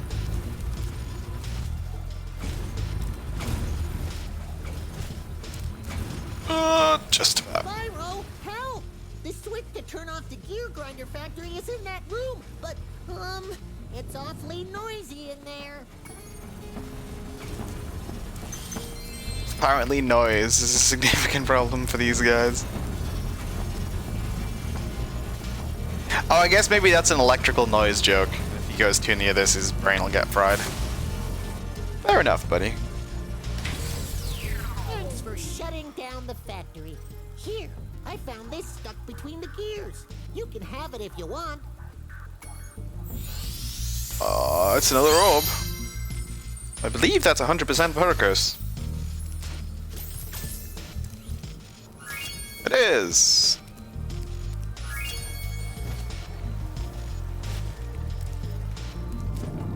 And we're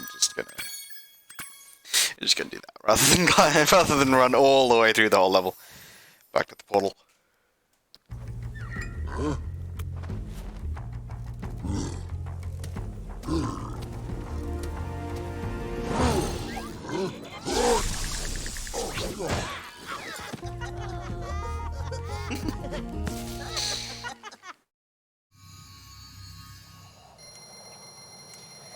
Okay, so we help the Electrals in Hurricos.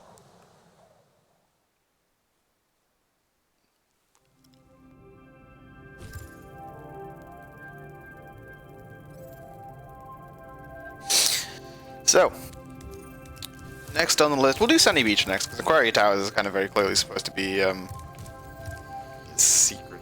You have to do it to progress, but you know, you have to pay money bags and the whole works. So we'll do Sunny Beach next.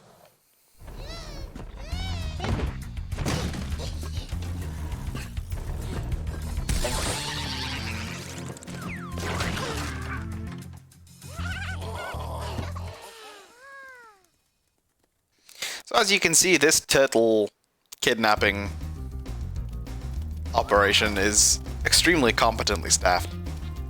Little baby turtles without shells, which looks really weird.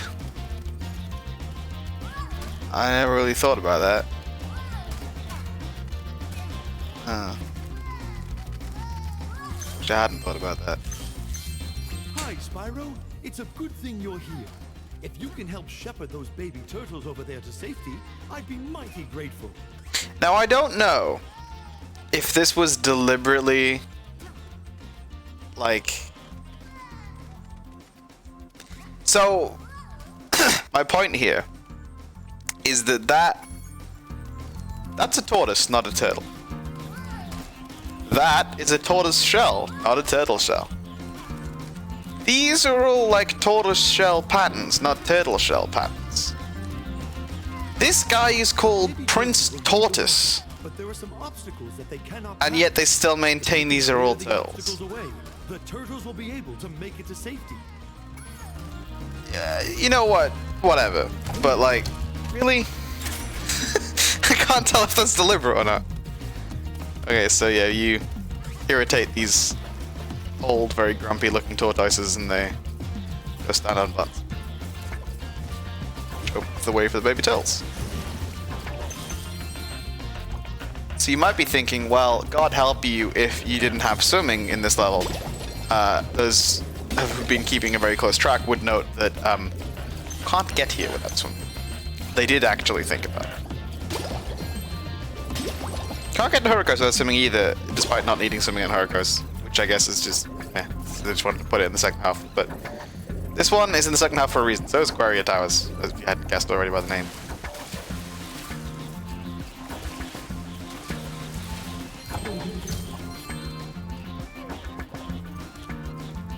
Hey, friend.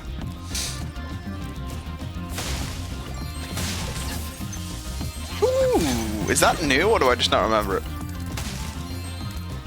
Maybe I just don't remember it. I didn't think they could fire projectiles. I thought they were only melee attacks. The more you know.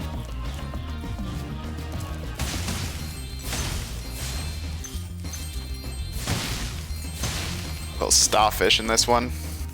Little sort of very naked looking, kind of upsetting starfish that dance at you. Yeah. You need to go away, buddy. Okay. Let us belong here. Starfish. Okay, so the baby turtles will have gone through here. Baby turtles that I'm definitely protecting and keeping a nice close eye on and haven't just let wander off wherever. Where are they? Oh.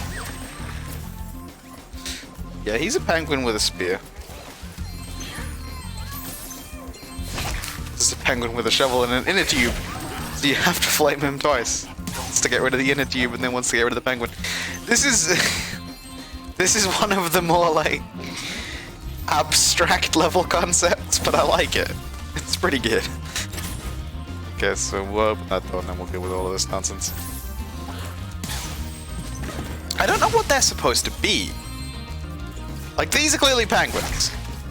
I do not know what the blue guys in the suits are supposed to be, because they do not look like penguins. Also, this is a crate, but I can't do anything with it. We'll come back to that. Can't do anything with that yet, either.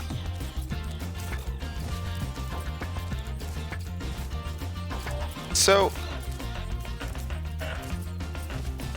why can't I hover? Can you only hover after you've been gliding for a certain length of time? Yes. Again, still can't do anything with this one. Actually, it wasn't even behind it. Oh. What? How do you get to there? Not from there. Okay. Duly noted. Let's move along. Oh, there's a ladder. Can't do that yet, so we'll be coming back here. Lovely. I don't know if those baby tails can get killed by these things and whether or not you fail and have to restart if they do. I've never tried.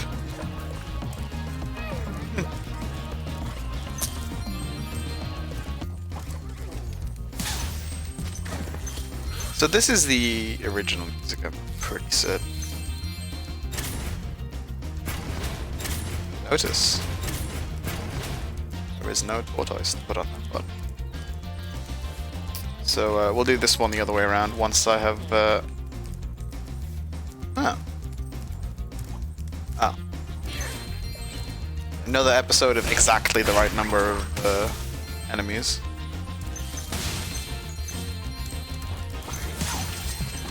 There's also penguins in here. So I don't think you can flame. You can. Oh no, you can flame while you're in water. I think that might be a change. So I think that used to be a real pain to deal with because you couldn't flame while you were in the water. I swear I remember those being awkward for that reason. But I could be wrong. But it appears you can now, so that's nice. So yeah, now we have this, which is like a super flame. Fireballs.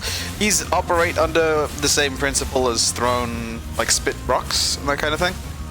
So they can break metal stuff and whatnot. And Spyro also looks really cool while he has it.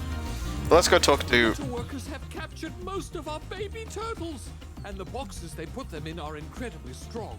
With a more powerful flame attack, maybe you could break open the boxes and release them. I can promise. Difficulty 4-star. You don't have to do that to beat the level, but it's an orb, so let's do it. And I think you can do it without the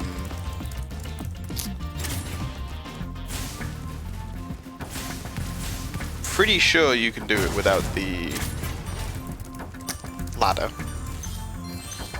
So...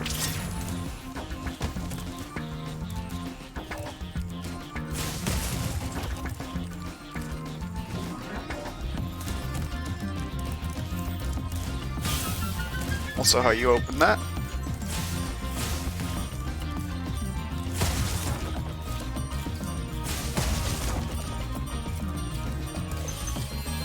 I have to go back and pick that super gem up again. Fortunately, they don't demand that you do it all in one go, because that would be probably actually impossible.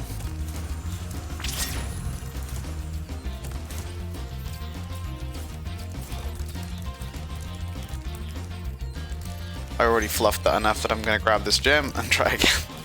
Like, I fluffed it and I saw a gem and I was like, that's enough of an excuse for me. Because this is actually pretty tight here. You've got to go all the way back to the beginning. Because there's a box here.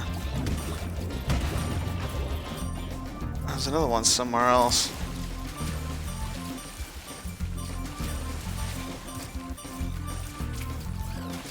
Sure, is it around here? Did I miss it? Maybe I missed it.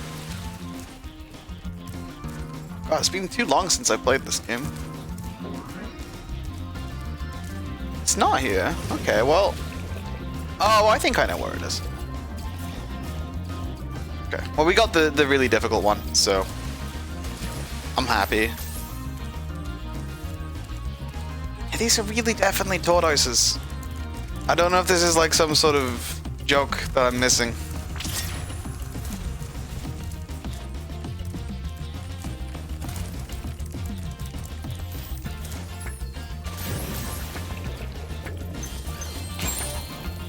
I'm pretty sure. Ooh, yeah.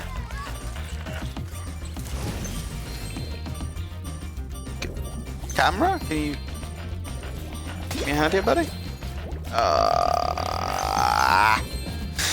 I don't know where it is. So very nearly got it as well. Well, let's get everything else first.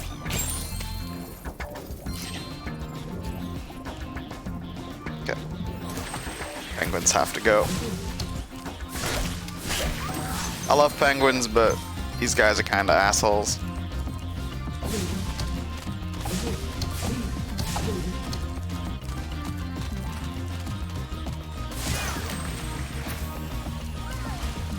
Oh, no ladder here. Hello, young one. There's a chef up at the top of this ladder who wants to make soup out of our turtles. Maybe you could climb up there and stop him? No. Actually, I can't right now. So, sorry about that.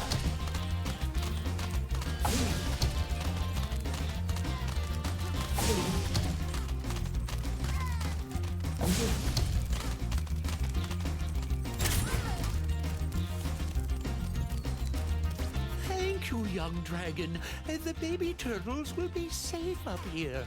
Please take this talisman as a token of our gratitude. We'll do from it.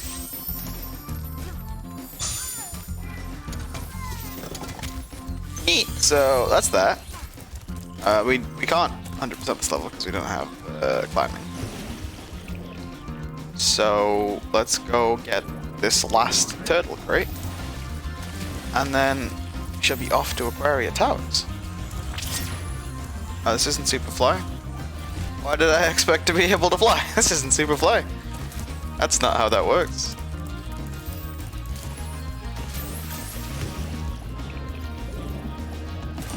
It's like down here, right? The camera really doesn't help you out on this one. There we go. Most impressive. Please take this sacred thingamajig as a token of our everlasting gratitude. It's another orb. Neat. Okay, so that's like... So we're missing 21 gems and 2 orbs, and I think 21 gems are up on that ladder, and the 2 orbs are both turtle soup. So... to Aquaria Towers.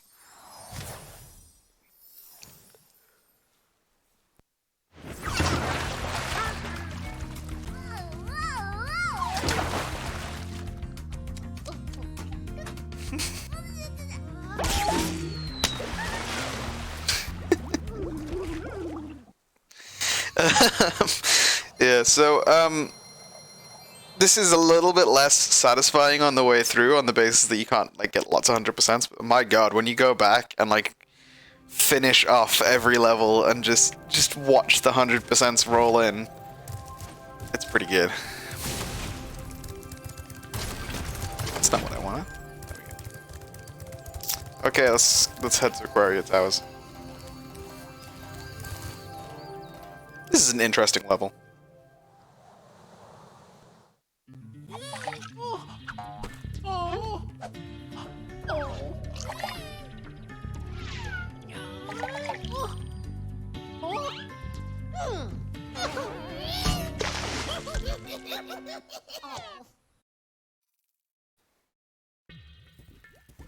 More of these jackasses. The funny-looking guys with the shock sticks have drained all our water. We can't get it back unless someone activates the switches they're guarding. So, the gimmick here is we gotta clear all this out.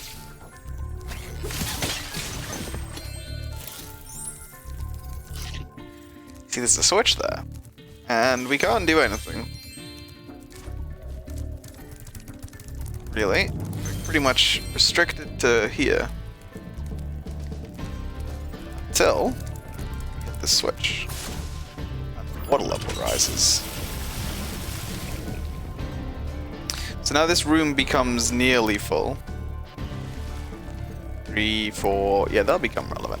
But you'll notice this now doesn't work, so we'll eventually later have to drain it and stuff. It'll become clear. But it's a neat concept. So if you look, this is a classic Insomniac level. That's the end. You can tell because of the banner. It's like 3 feet from the beginning.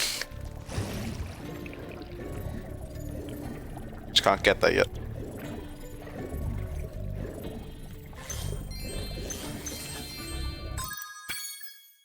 No. Did I show off the Reignited music for Sunny Beach at all? Oh, maybe not. Sorry. I'll show it on the revisit.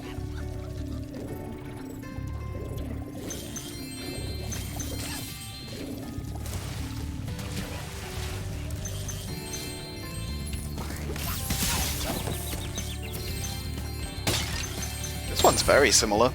Reignited one. Is it the original?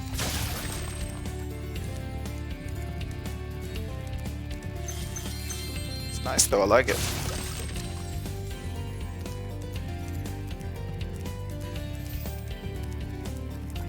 I like going and round. Yes, I do like going and round. I like going round and ensuring. Okay, so they're sharks. I believe they one-shot kill you if they eat you. It's just done. Yeah, I like going around and clearing this whole area out because some of this stuff is harder to get at, / remember where it is, / in the case of the crabs, harder to kill underwater. So you can't just come and hit the switch immediately, but I like to clear stuff out first.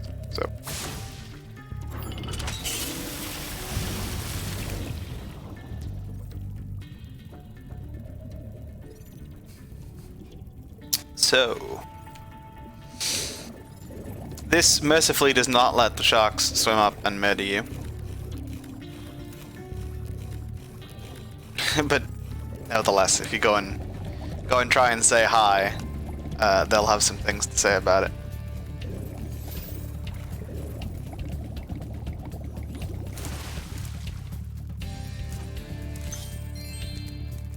So this is how you get up here.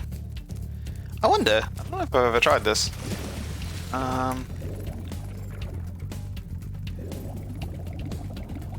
Can you just... Oh. Where'd I come in? Oh, here. Can you not just... Okay, this is not actually any higher, which makes sense, because the top of this... That's fluid dynamics, kids. Is it fluid dynamics? That might be bad fluid dynamics. Oh, I don't know. Like the head of pressure from here, maybe it should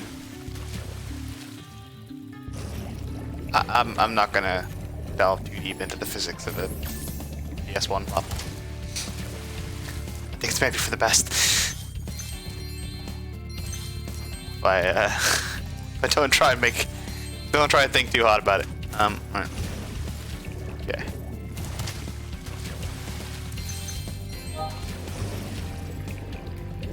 So let's head down here.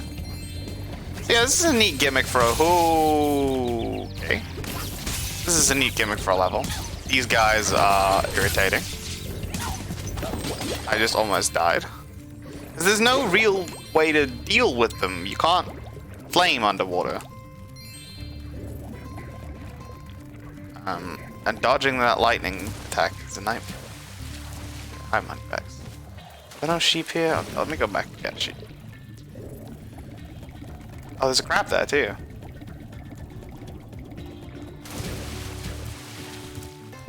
Hey, sheep. A little scuba helmet and everything. No sacrifices appreciated.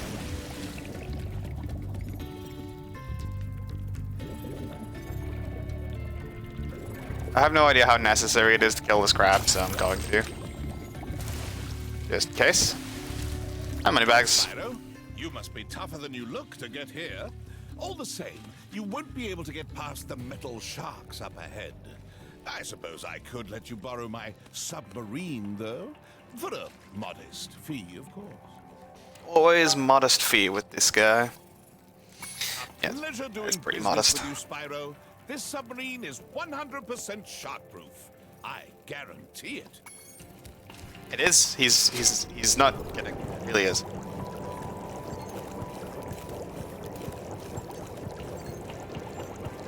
I can't control this, by the way, in case any of you were wondering. Like,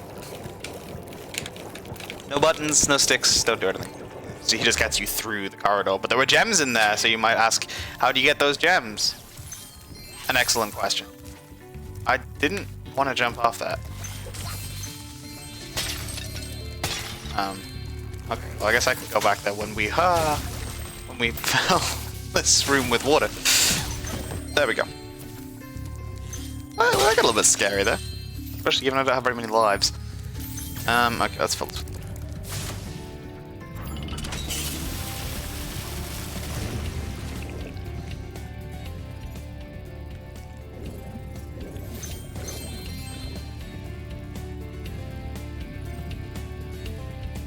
Okay. Let's, oh, we can't do this yet. Okay, here we go. So if you've been paying close attention to the map, you will note, hey, it's the beginning end.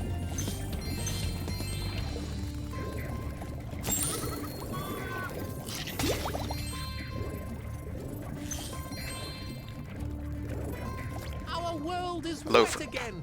We all want you to have this talisman of Aquaria Towers to remember us by. So now this whole place is underwater, basically. Which is neat and all. It also means there's a few more things we can do. For one, Super Flame, which gotta go get again because I forgot what I was doing. Super Flame, we can take back through this way and down into where the sharks are. And this gets a bit spooky because the sharks are still definitely a one hit.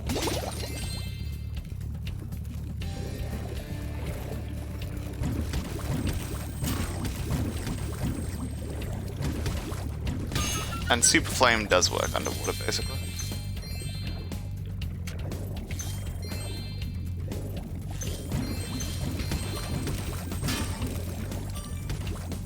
So, that is all of the sharks dead in this. So now Moneybags can go suck it. We don't need his submarine anymore.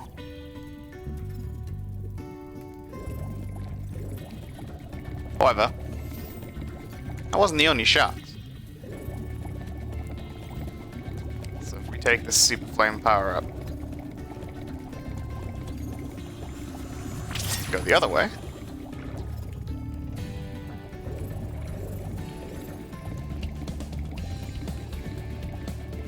we can visit these sharks. Which I'm gonna do nice and safely.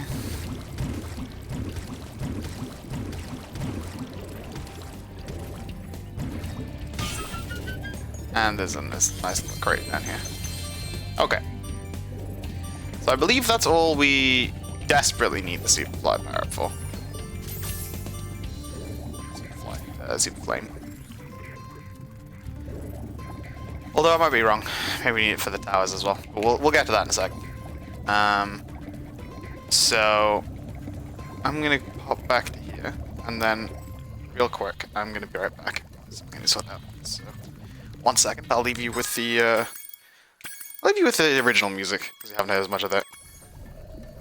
Be right back.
Sorry about that, I'm back.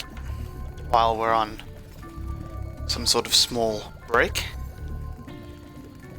I'm going to just go make sure on my phone that we are still live.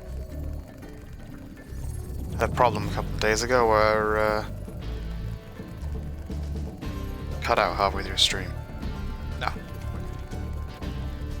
Excellent.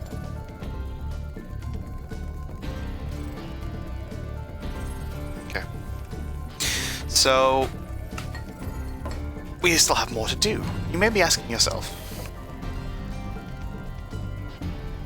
where is that beautiful house? No, you may be asking yourself what that gigantic black circle on the map is for. Because normally, the map only puts sort of black areas where you can go. Well, the answer is you can go there. Strangely enough. And it's super not obvious, but you swim up here. Welcome to, like, dead-ass the actual ocean. I think if you try and swim too far, it just kind of bonks you, yeah. So this is invisible wall land. Cut him some slack. There's only so many ways of doing the ocean on PS1 era. So let's go pick up all the gems first. Again, I think this is another level we can 100% first time out. There isn't actually going to be as much backtracking as I thought. More of these levels are doable in one shot than I remembered.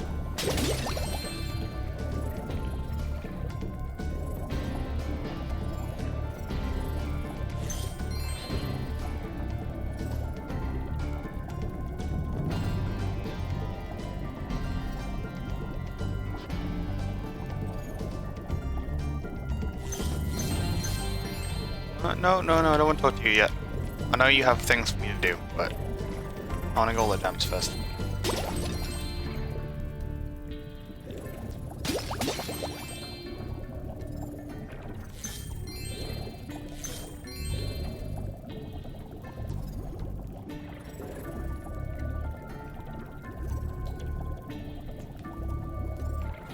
You have things for me to do. That's where I came in. You have things for me to do. I think that's everything. Oh no, there'll be stuff up here, won't there? Yep.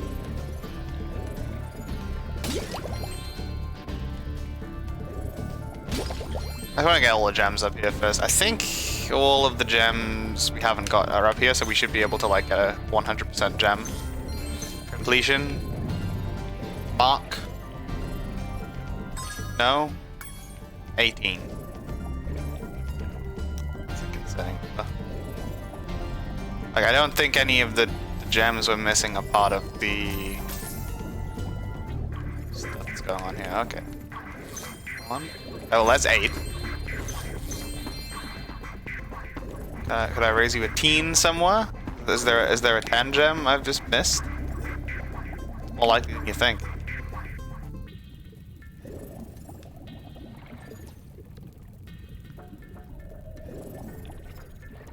Yeah, oh god, there will be somewhere, won't there? It's usually out here. Oh, Sparks. Sparks can tell me.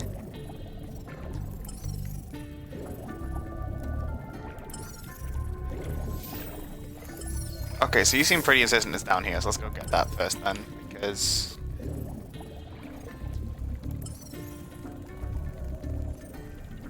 Straight through that way. Okay, so it'll be in the next one. But yeah, let's go get that first, because then there's a bunch of challenges to go outside. Oh, there it is! I didn't do it after I filled this room up with water. One blue here. That's all the gems. So then we just got the orb challenges to do outside. So let's head back. And go and do those. There are 3 more orbs. Sorry, there are 3 orbs. We haven't got any yet. 2 from Hunter and 1 from the King.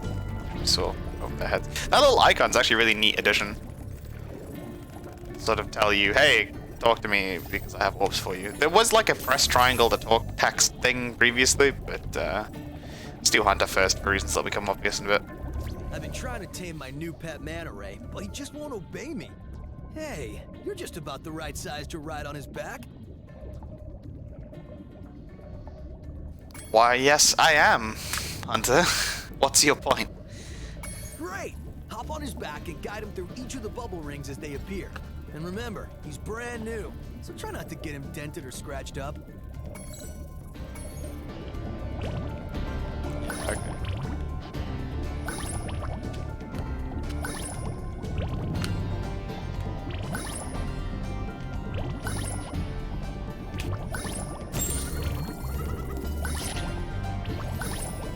Hey, not too bad. Well done. I suppose I owe you something for that. Here, take this orb. I found it in one of my flippers. You got an orb. Now that the manta Hog ray's champ. tamed, I'd love to get him into racing shape. Care to take him through a harder course? Okay. Yeah, what could go wrong?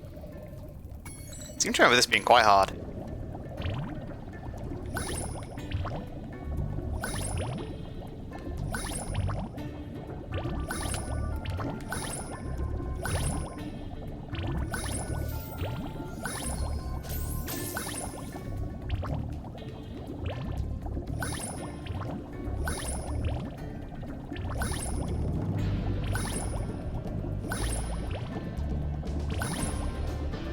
Mostly it's just extremely not obvious where the rings are going to appear. Incredible! You've got real talent. I could use a partner like you. You can have the orb I found in my other flipper, too. Why didn't you tell me about that one first, man? I'm trying to save the world here. Okay, let's go to the king. I think it's the king. Big seahorse, dude. Where is he?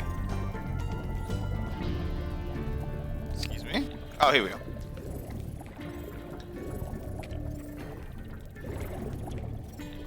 You did have an orb above your head. The water workers have kidnapped 6 of my children and have hidden them in the top of each of these numbered towers. I borrowed some explosives to blast open the tower doors.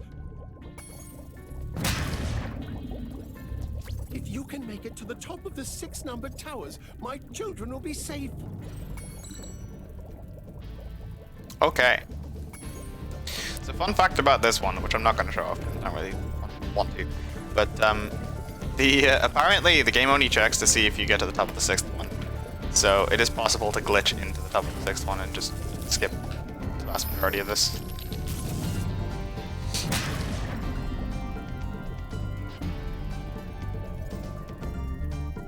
Okay, it no longer electrifies once you beat it. Very good. So these get sort of sequentially harder. Drifted along by that.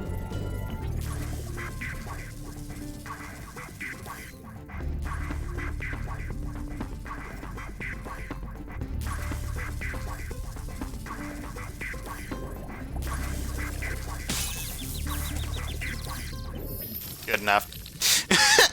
That wasn't quite what I wanted, but... Oh, he'll be fine. It's only a few tens of thousands of volts. Well, this is the ocean, so it's salt water, so maybe it's not that many volts.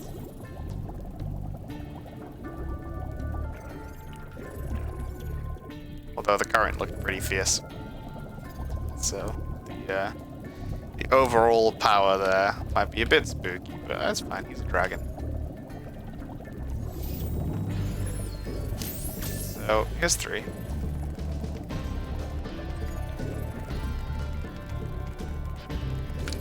Grab in here. Kind of not deal with him.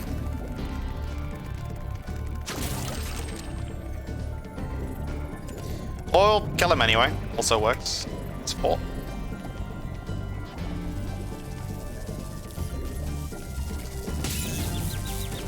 I'm honestly just gonna fly through those because there is no slow down or like reverse button, so it'll be fine.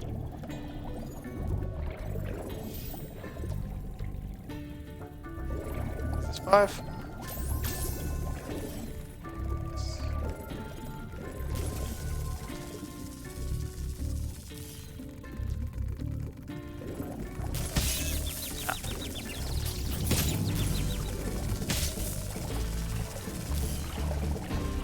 Oh. Well, that was a series of unfortunate events.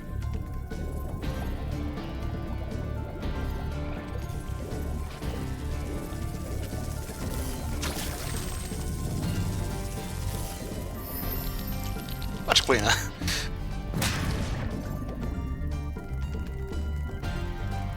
I'm not grabbing any of that. Ah, it's fine. He can live.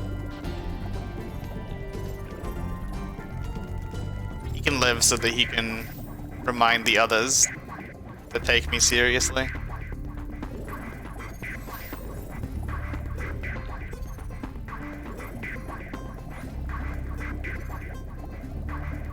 I believe Tower 6 is through here.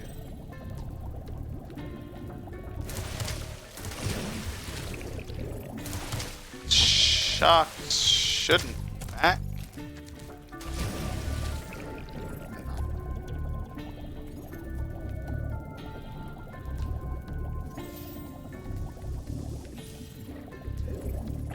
Ah, that's 6.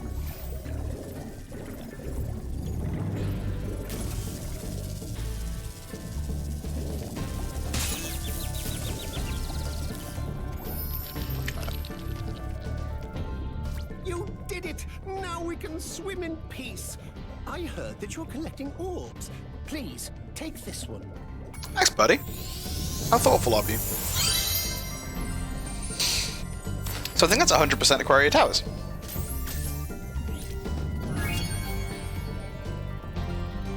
Yes. Okay, so 3 out of 6. That's not too bad. This one we needed to be able to swim, which we now can. This one we needed to be able to climb, which we can't. And this one we need to be able to climb, which we can't. Okay. That's pretty decent. And this one, for the rest of this, we need to be able to climb as well.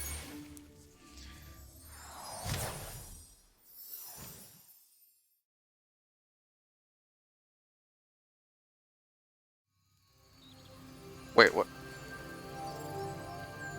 Oh, is it because I traveled here?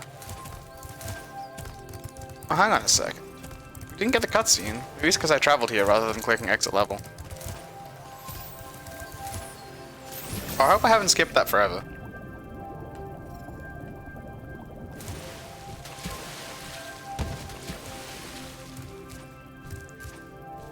Maybe there's a way to replay them anyway.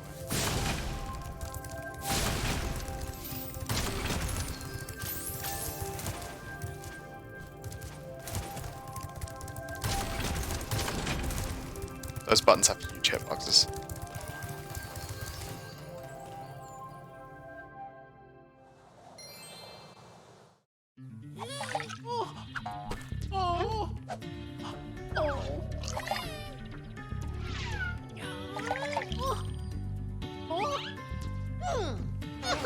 So this is just the starting cutscene again.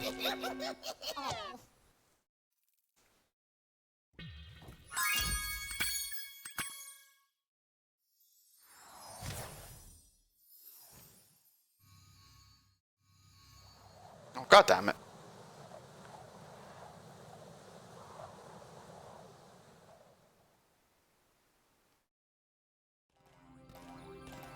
How do I...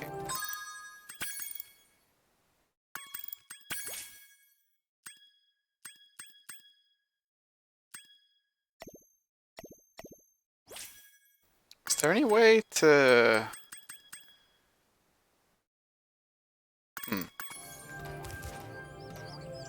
Maybe if I go through the level again, just real quick and get to the portal. The funny-looking guys with the... Because I got the talisman and everything. What a mumble man.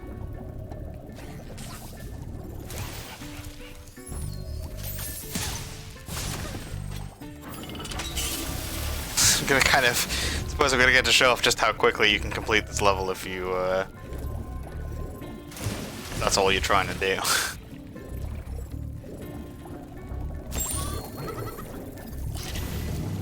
Just complete it.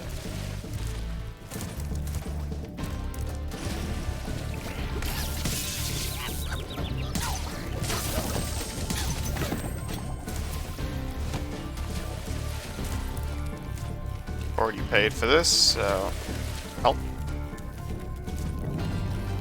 Oh, it's not the doctor money bags, I guess. Yeah.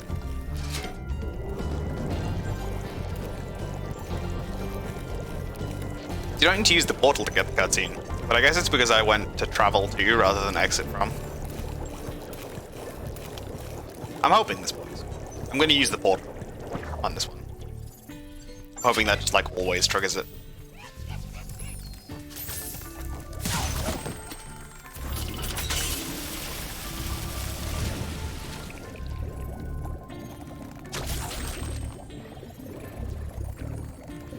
Our world is wet again.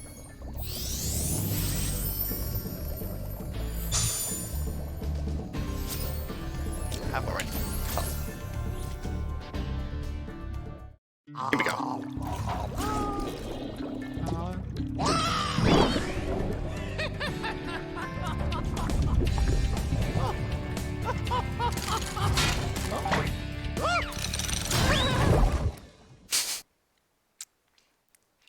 That was worth going back for, in my opinion. I like that one. Great. So we have all 6 talismans. We could go fight the boss, but if you'll remember, we still have Ocean Speedway to look at.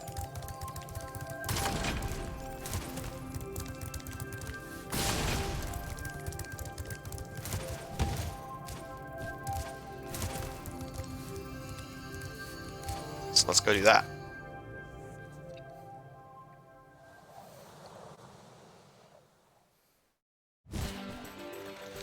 So this might be reminiscent for those of you who watched the first series.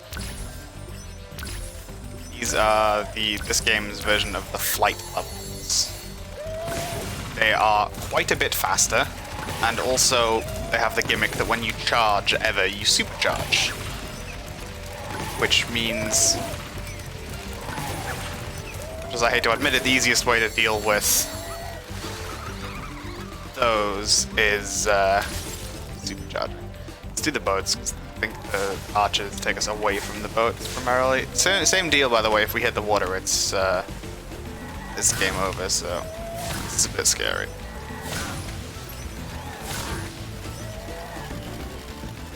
one.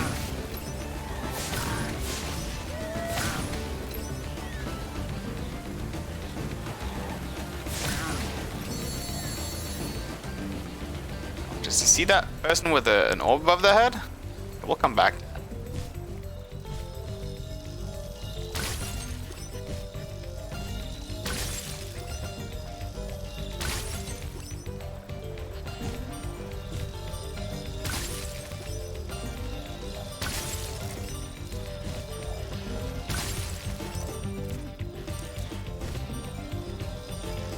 Nailed it. First try. These are a bit easier, I think. So, if we retry.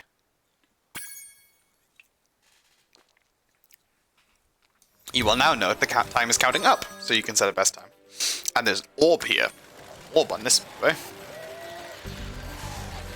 You can do this before you do the rest of the challenge, but Yes, now you think you're pretty good. easier to do once you're done. Let's see if you're as good as the current champion. All Now we get a race Spyro. as well. Meet the course champion. In order to win the race, you must fly through all the rings. But beware, if Hunter flies through a ring first, the ring will start to shrink. Hunter is the course champion.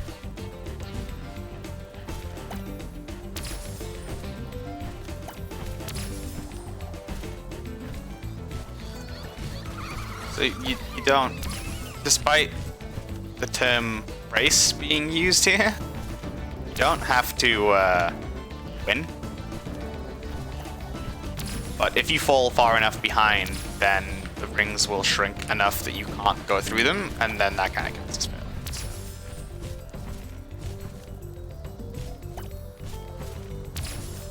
Pretty much the aim of the game here is to follow Hunter. And you will note the rings are kind of all over the place, and he takes odd paths and always go the one you might think he would. So some of this is a combination of just like, for me this is a combination of my memory of where I think he's gonna go and just trying to react to where he does go.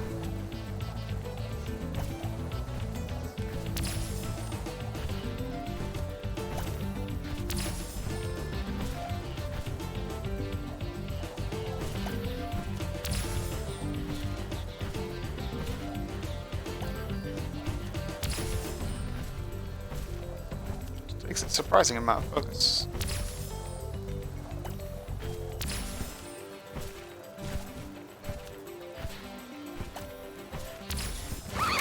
Great job, Spyro. That was some excellent flying. Thanks.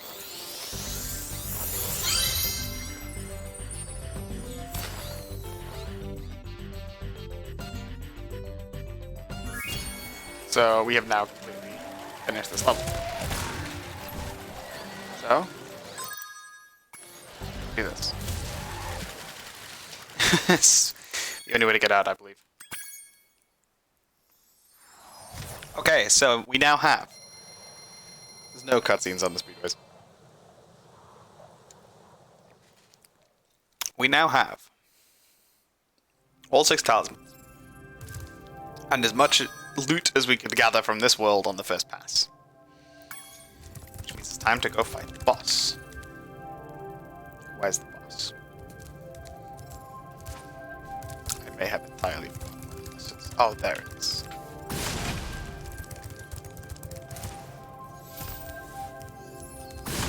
Right? Oh no, no, no. It's this way, right?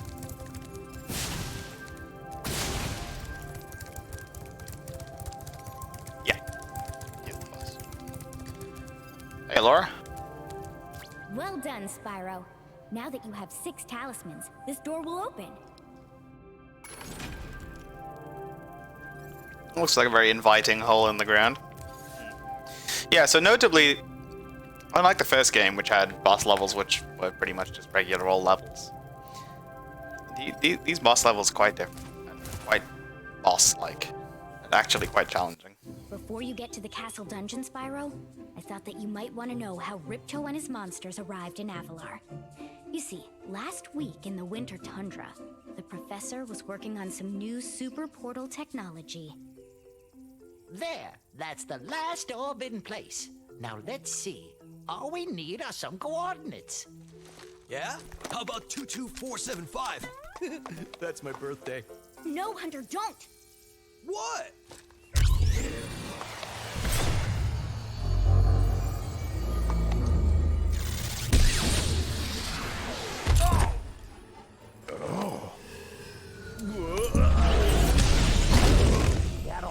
Get off me, you useless buffoons! Why can't either of you? Where are we?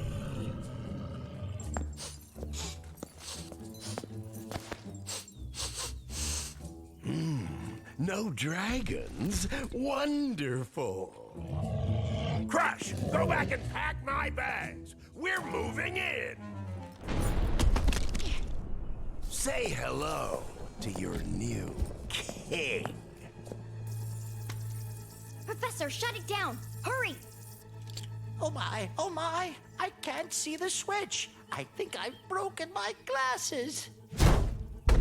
Crush, go through the portal, you idiot! Tell all your friends to take the orbs and scatter them throughout Avalar. Quickly!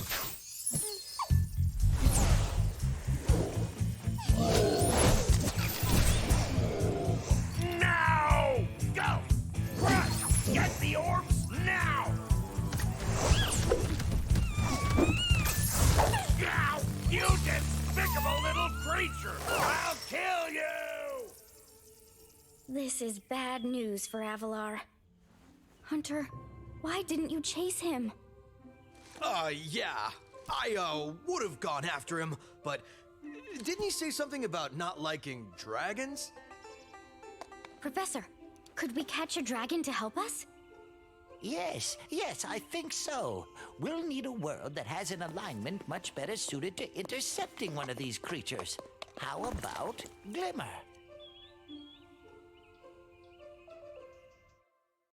Law. So that's how it all began. Okay, I can deal with this idiot. I don't remember this fight at all.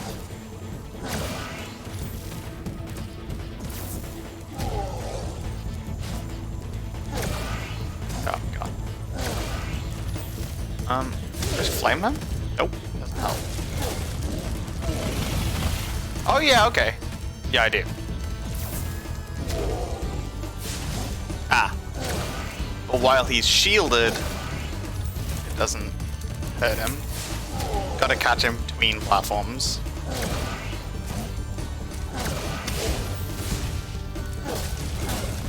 I see.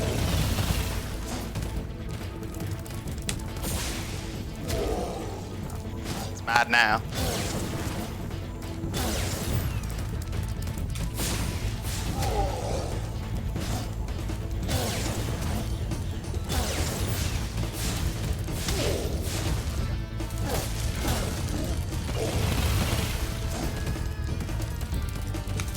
I guess he's probably scripted to be invulnerable between phases.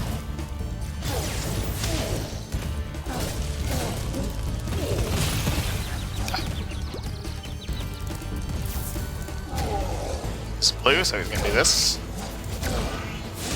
Oh, and he's gonna do it a third time. Son of a bitch.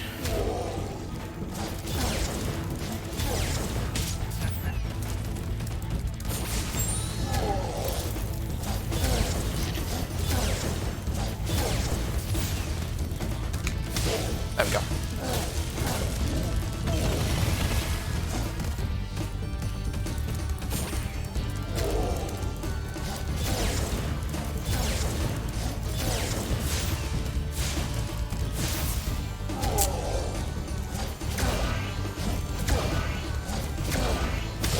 There we go.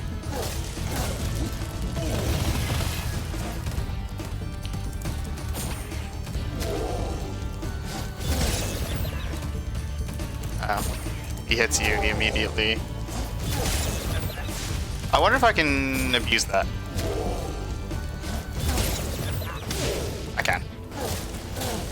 Don't hit me.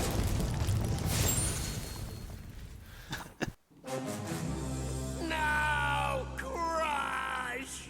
You may have been able to defeat that simpleton, but golf will be more than a match for you. Bring it on, Shorty. Golf, come here now! Destroy him, and make sure it's painful. What? Go!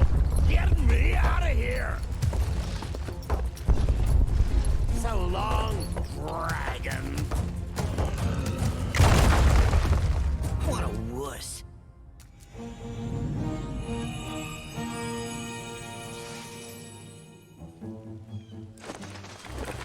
Yay! Peace has been restored to the summer forest.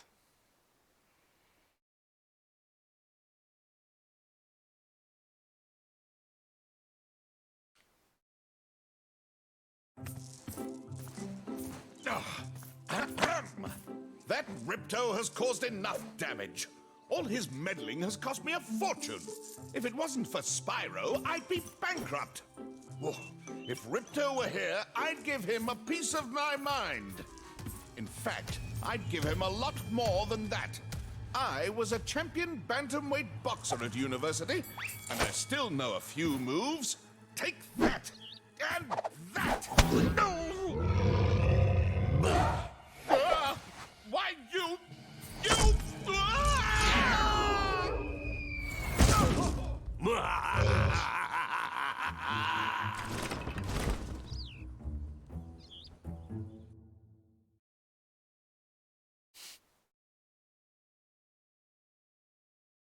The adventure continues.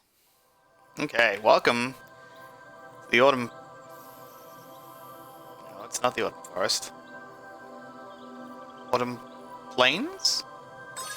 Hey, Autumn Plains. Okay, so that was Summer Forest, which we haven't completed because we couldn't, but we've nearly completed. And I'll save you the trouble of having to do the maths. There are 6 talismans here, there are some talismans here, and there is a third world, Winter Tundra, which we've already seen. There are 3 worlds total, so we have currently been live for just under 3 hours, and there isn't really a good way to divide this up any other fashion, so given the backtracking probably won't take overly long, I'm probably going to leave it there. It's a little bit of a short stream today, but I just think it makes for a better distribution on the game. Basically, if I were to start the Autumn Plains now, I don't think I could finish it. So I'm not going to. I'm going to leave it here. We're going to sort of do 1 world per stream. And the last one will be a bit of a longer stream because it'll also involve going back and doing all the other stuff. Unless that's going to take a very long time, in which case I might do a separate stream for that. But that's the plan. So I hope you've enjoyed this. I've been thoroughly enjoying this. I love these games, so I hope you have enjoyed it too. That will be it for today. I'll call it a little bit early today. I've got some other things I need to sort out anyway, so I hope you've enjoyed. The second part of this will be forthcoming, probably not tomorrow, but soon, probably early next week. So tune in. Do follow the stream if you want to catch the rest of this or anything else I do. Or subscribe to the YouTube channel where everything gets archived. Again, this will be up 24 hours after the end of the stream, as always. And thank you all for watching. I hope you've enjoyed. And I'll see you next time.